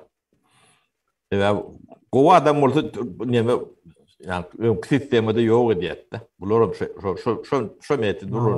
Diýmek şu wagtda çel ýaşap gören bolsa halka dönüklük eden adamlar olmalı. Başkaça yaşamana hakkı yok da bunlara yani yaşatmayalardı eğer Ne kemine faydalı adam olsa. Yani korrupsiya ve oğurluk var zat diyorlar. Ne oğurluğu ediyen, bilyen şu adam şu oğurluk oldu da men ne olmalılar men parti zaten yerim yok da. Ömrümde hiç vakit parti, ben profesyonel partiçi. Yani bu yerde parti zaten yeri karşın yerim yok. Pahtaçı diyende pahtanın nemesi sapara tohumu näme, o näme, bu näme. Hemme de adım bilen. Hmm. Ben şu İşlenşi. Türkmenistan derecesinde de derler. Ähli öňe Sovet demetinden emedi bu ada halkara nemetinde de faktan näme o bir spesialist bolsa şolun bir menço. Hmm. Ýöne bu näsini götürleýän şol ne bizim üstümüze yani jurnalistlerini seni kuşkurýarlar. Yani şeyle oldu. Ma. Ha, şolun adyna bilen oklar. Halk cemiyet bilen oklar. Diýmek bu da kadnoy. Yani şolary demetmeli. Onu görürs diýer.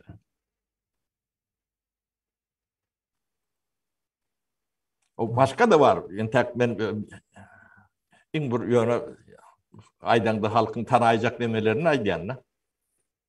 Onun içinde bir topur var. Ya olary döne müjde yani mene müjde bereyim kemine. Müjde bolýan bolsa, O boşluk. müjde bolýan oldu. Boşluk. Yeştin o sizden ben personalını tanıyanna. O üçün onu tıpçak manağı yok. Ölüp tıpaymadan.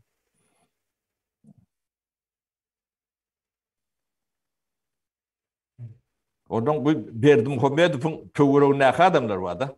Olaram şu bizim ovamızdan gelýän ekenne. Olaram tutturmaz. O tilkisi var, tomda var, o eşdeýändirler o lakamlardır. Hmm. Gidecek yeriniz yoktur. Hatap doğrulayan dövür geldi de. Hatap vermeli. Ne şuna yani illüstratı deyip şuna diyeceğiz. Hakiki illüstratı. Hmm. O beyleki demelerim kendir. Bilmeyen demelerimiz de kendir. Ne şu İsrail'in yani düşmanlarını ne haylak yok bilen oldu. Şolur yalak ne mani. O Mossad Bilen dünyada izarlap tapıp yok hatta. Şu an Ukraynalara döredip o bu ne halkara tecrübe uyguladı. O bizim şolordan kim kalmaz. Şonun arkayını olun. Birini tutturmaz. O. Özünüz gelseniz yine de aman kalarsanız bolmasa da atıp alar. Yaşatmayan. Sebebi bu bedeli yani 10 milyonun bedeli o şoň aşağında çıkıp biler mi ödeýän? Sizin yemeğin üstünüzde şo ýatyr. 10 milyon o Türkmen jany ýatyr. Doğmadyk. Ha, sen gönü yemeğini multygysan nälsin? Ol ýöne şoňa iň uly sebäpkärliň birisi. Şolong adyny tutan oklar. Ben gahrman ben näme diýip ýolun ýüzlerine tüýkürgim gelýärdi. Köpüsüne ýanyna Germaniýada o Türk kapitalyňyzdan.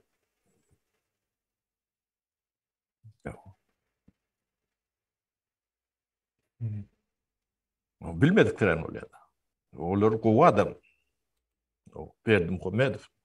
O Berdim Muhammedov ýörüt etdirýärler. O şonu yani bir kontrolü saklamak üçün bäden kışkırdyarlar da şo. Ya var ya. Ona da ýatly diýerler. Demetmeden seni alıp halkyň eline berdilince derler diýerler. Ma şo zatlaryň gorkuzy taýak ýyp ýörer. O. Ataly oğlu ki taýak ýýär.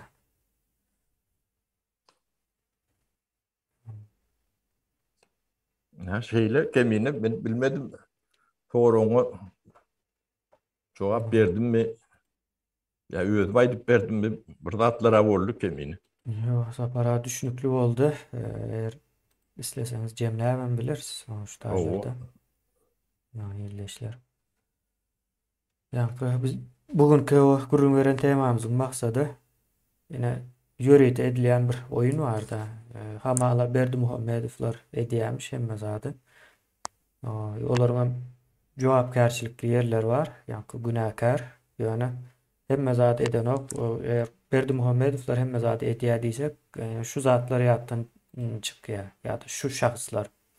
O gelmişekler barada näme etmeli? Bolýa Berdimuhamedowlar hemme zadyň günäkäri bolsa, o gelmişekler o taýda näme üçin otyr? Bir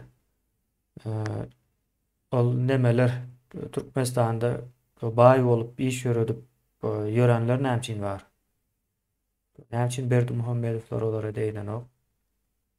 Eger hemme zat şolaryň elinde bolsa, ýa-ni baýlar diýenimde ine ýa-ni Berdimurat Rejew, ýa-ni Meýmanow, ondan soň Hoca Muhammedowlar, ýa-ni Sehet Muradowlar.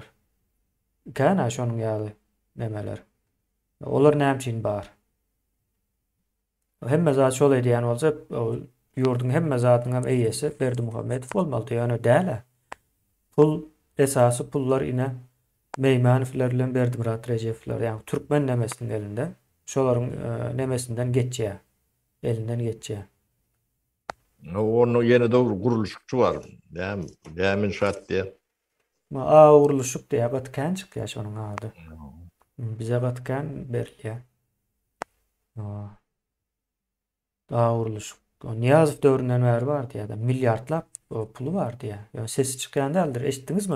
Uruluşuk diýip. Lewaply şu başlyklary. Sehet Muradym eşitdenelsin. Özüm çağlary yemede Angliyada.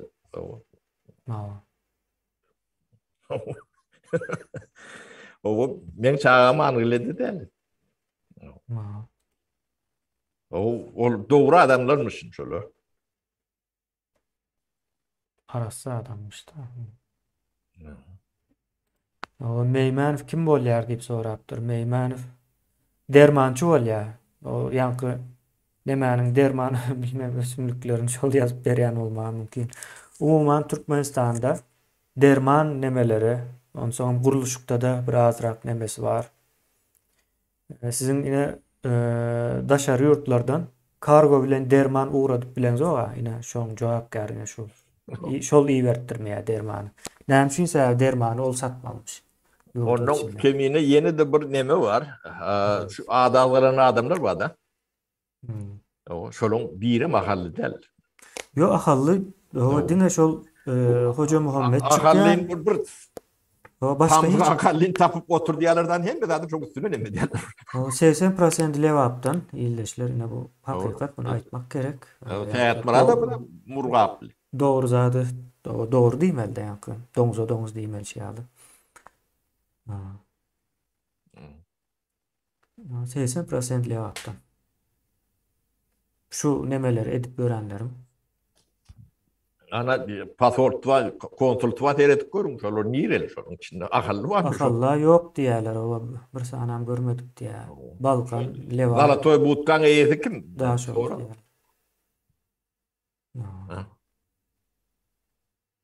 Buraya tiri paradılçılık oynayacak bolup neme diýerler da bu da bu. Yok, hamala şol neme de sapara ine Berdimuhamedowlar o ýurduň eýesi bolsa, onuň hem nökerleri lewaply bolsa bolanok da.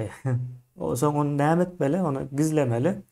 Aslında o hemme zat Aşgabatly. O şu Aşgabatda getirmän o gowy berenler hem ýa-ni lewabyň özünkiler bolmaly. Ýa-ni lewabyň özünkiler diýende ýa Berdimurat Rejew, Meýmanowlar başga welaýatlardan Aşgabatda adam sokmaýar. O neme de ýaýra diýen bolmaly. Bu beýlek tarapynda bir ucunda ýa Hramowlaryň pikir bardyr o taýda. Onu aýtmak gerek. Bular gorugu neme aborona geçtiler. Tamolyotluň Aşgabatda barıp gonmaýanly şonun. Ine kemine şular koronadan gorunýan boldylar. O ýa Krasnovodskda ýa-da Çerjogda o adamlar adam däl o taýda patates mi ýa baklajan olary korona taşyndan elýär korona bolýardaň Aşgabatda tamolyot gorunokda. Bu Aşgabatlylar koronany göterenokmuş. O tebäp o däl. Tebäp başga da. Gorkaýarlar. Aşgabatyň içinde başlamaly däl de. Gorkudan Yani uçanını Aşgabat'tan uçup bilýär, ýöne gonanny Aşgabatda gonyp bilen ok. Aşgabatda gonduran oklar. Näme üçin? Din Doğru. tala, ýa-ni dinim düzgünüm käbir. Kızıklan. Yani bir dini düzgün olaymasın şu an. Däp de surmu kan ýa-da.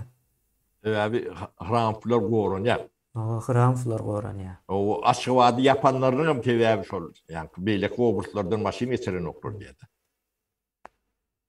O da büyük tebebi. Goro geçtiler. Yani aborona edýän zatlaryny bilýärler. O. Bu hem adyny taçyp balýanyny onu gördüler. O. Bu zatları yani yarım yollu taşlamajaklıklarına ona dönüp akıl yetgendir.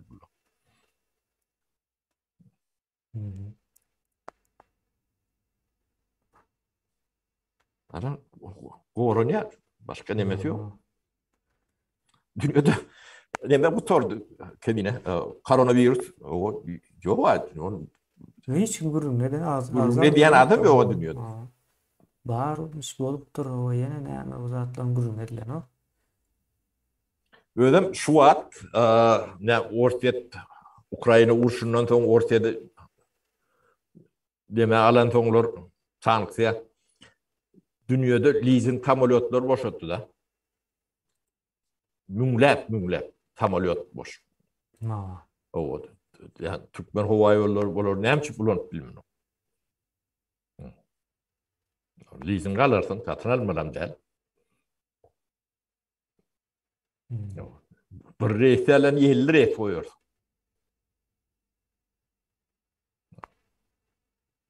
Näme şunu eden bu? Goran ýalar. O. Yurdum içine o indi daşynda halk girmeli däl. Ýene şonuň ýaly. Bularam demesini tapmasın. Yani bir işini uyucunu ornaştırmasın daşında da bir çöreğini kovulap taparıyalak bolsun deyip pasport adam berilen oklar. Düp tebebi şol. Ayağa almasın diýerler de. Şular şu tüýrentini örsün diýerler. Özlerem wagt gazanýar. O. Wagt gazanýarlar. Hemen aňy ösönok. O karnın doymasa aňa moru nokta.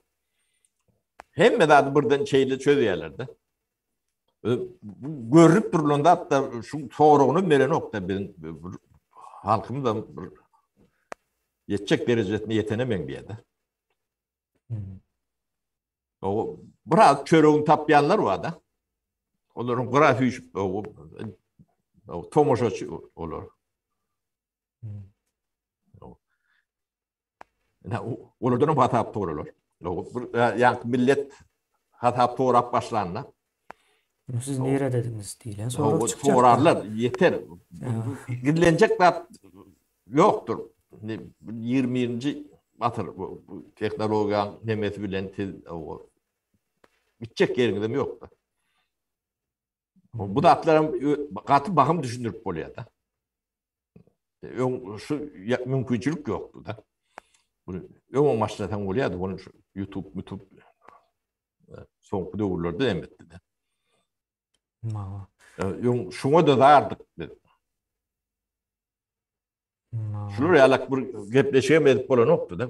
Rum edip bolan okdy. O neme soňky 2 ýylda türkmenleriň YouTube bulanma nemesi 11 esse artypdyr. Separa. Ana. YouTube'da. Ödem Türkmenistan'ın internetin yapık halinden. Ondan YouTube aktif olanlar o gene Türkmen neme tarapından Türkmen halkı diýip aýdanýar. Ya YouTube dil nemesine göre de aýrýar da. 11 esse artypdyr YouTube. Türkmenleriň ulanışı. Ana kemine Sizden boşandyň ullukanlar şunda. O indiýen bir duzak bardy. Ýene biz hazır habar programmalaryny ýöredýäs. Proýektdir bu ýöredýär. Gatul proýektdir. Entek iň başlangyjyndadyr habar nemesi. Gatullakandyr sebäbi bu habar ýurdun içine baran wagty bir kanaly habar nemesine öwürmekçidir. Şonuň bir maksady bardyr. Gatuly taýýarlyklaryny görýäs şoň üçin hazırdan. Indi ýene bir zat bar. Indi biz habar çykardyk. Bolaram habar çykarýar 3-4 sany nemeli. Bize de şo gerek. YouTube'da Türkmen algoritminin ösmesi gerek. Yine bilen oklarda. Ama etmeselerem biz köpeldip bilýäs o algoritm emesini. Bize päskeljilik berjek bolup olar köpelse yeniden peýda berýär. Bize YouTube'da Türkmen diasporasynyň ýa-da Türkmen diliniň algoritminiň oturmagy gerek. En esas isleýän zatymyz şol. YouTube näçe köp şu algoritmi öwrense, şonça da gowy türkmenler tanap şu türkmenlere videonu hödürläp şol. Yani Türkmen dilini bilse Türkmenistana değişli videoları sana berýär. YouTube'un şonuň ýaly bir nemesi var, algoritm var.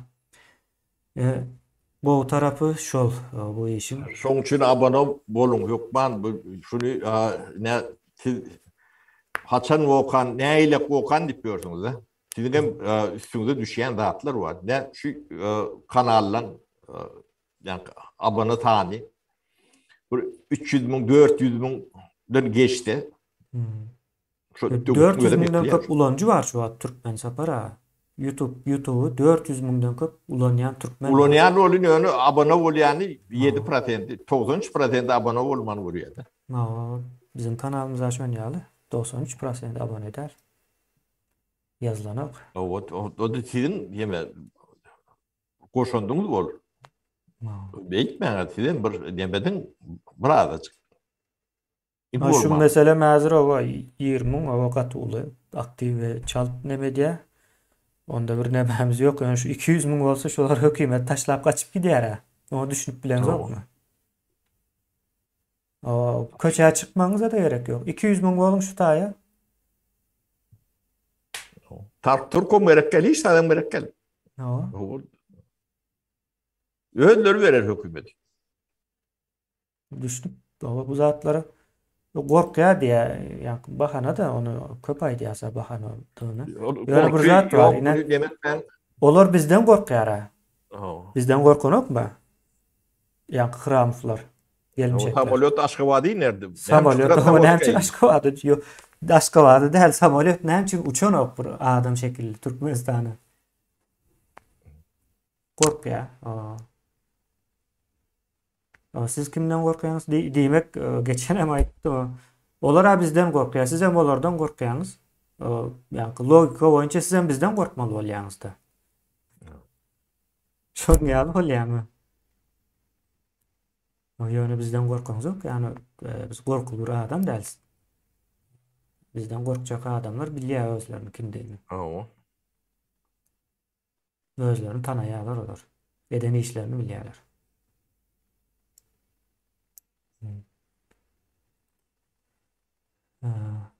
Şonuň ýalydyr. Ýyleşler ýanky owa ine näme iş bitirdi diýilen näme bardy? İş bitirilen işe owa türkmenleriň düşünme mümkinçiligi ýokdur. Türkmenler nämäni görýär? Bir maşin ýa pul şo zatlar gözüne iş ýalyp görünýändir. Ýa şolar bilen edilýän zatlar iş hökmünde görünýändir. Ýanky oturup o bir kitap okap bir pikir aýdyp bilmek gaty uly işdiğini bilen ok. İşi ine sizin beyninizde geçirip ýör, sabarınız ýokdur. 2 ýyldan bäri. Beyniniň arka gapysy var. Biz o beyniniň arka gapysyndan girdik, habarynız ýokdur belki sizin. Siz ünsüňize iş etdim etmedim kendi bol neme var. Osmanlı döwleti ýykyljak wagty ol din alımları bir ara gelýämişler, o döwlete ýykylyp bar ýa diýe. Olaram denemäniň guruguna diýýämişler. Şu farawon imanly gitdimkä gitmedimkä diýip. Ya öljek wagty iman edipdir da farawon. Şonuň üçin şol 1500 ýyldan bäri tartışylýar imanlymykä dälmikä diýip. Olaram şonuň guruguna edip durarken de ýöne arka gapydan etjäni edipdirler. Ýyleşler ine. Bizim arka gapyny ulanýas. Edilen işler görünmeye gerekler uzatlar yani. Değişme olmağı mümkün olan şeyler yani Türkiye'nin alacak oluyu veren olay mı bu halk? 2 milyon halk bilen İstanbul'u basıp almak mı? Mümkün katı yani neme var da sapara. Orslar eden olsa buna bir eyyam İstanbul'u basıp alardılarsa yani Donbas, Bombasları. Ors milletimiz bar deyip demedi ya da. şu an Nemede Türkiye'de Türkmenistan'dan kän Türkmenistan. Ha. Yo, aslında bir yere yerleşseler, bu toprak yine Türkmenistan, Türkmenlerinki deyip lanet salam. Berdi Muhammed şonu planlayan Yok, olaymasın var. demesem Türkmen. Katı mekir adam bolmaly şol. Ha. Sapara, Cemleli o Cemlali Bolya bular emini. bular bir neme alıp bolan yani bir yani seriyoz değil ya da ciddilik. Alır yalı adamlar derse ediyen işler uçağın nemesine de o görünüp dur da yalandığı gülgünçtü. Çağdan anmaya şu zatları. Onların hakiki mi kendi yapıyorlarına şu zat hakiki doğru güç yine ne Neme o. Ben tek güç kemine görüyorum sok. bu nemesi ya yol yapıp bolsa, internet yapıp bolsa, öňçülük bolanok size maç bol yani. Ağaçın bolluğunuz bolup dursunuz. Bu gidiş adam bunun hat erbet bolmaly. Yani onun 2,5 yıl bundan ön qaydyp başladık da. O yönü yolun açık, dünyanın açık bolanına da yani dövür, kıyın dövür da şu an. O bir yandan uruş sanktse yeni vör, onun Covid üstüne geldi de nemeli. O yönü Türkmenistan şu nemede de yani hem yolları yapık, hem interneti yapık, hem bankı yok. O önümçülük nerede işlemedi? Özümçülük işlemedi dedim. Çöreğin nereden ölmedi? İşin nereden olmalı? O. Son için yol asam diyen yok. İş adamlarım diyen yok bunu. Ben şey kazandım. Şunu bu korun demeden niye olun?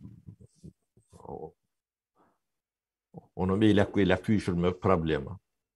O daşına çıkan da sizi kabul edecek yerim yok.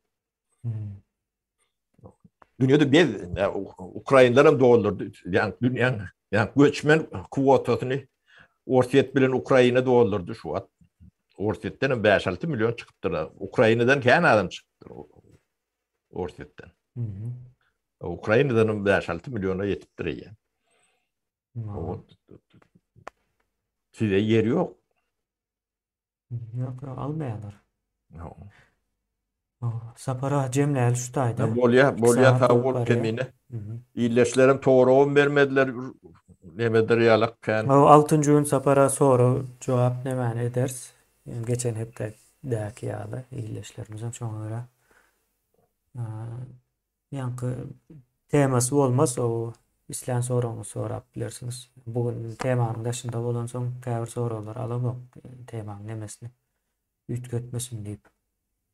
Olyanda sağ olun iyileşler sapara. Yes. Bolya tavulun sağlıklı olsun.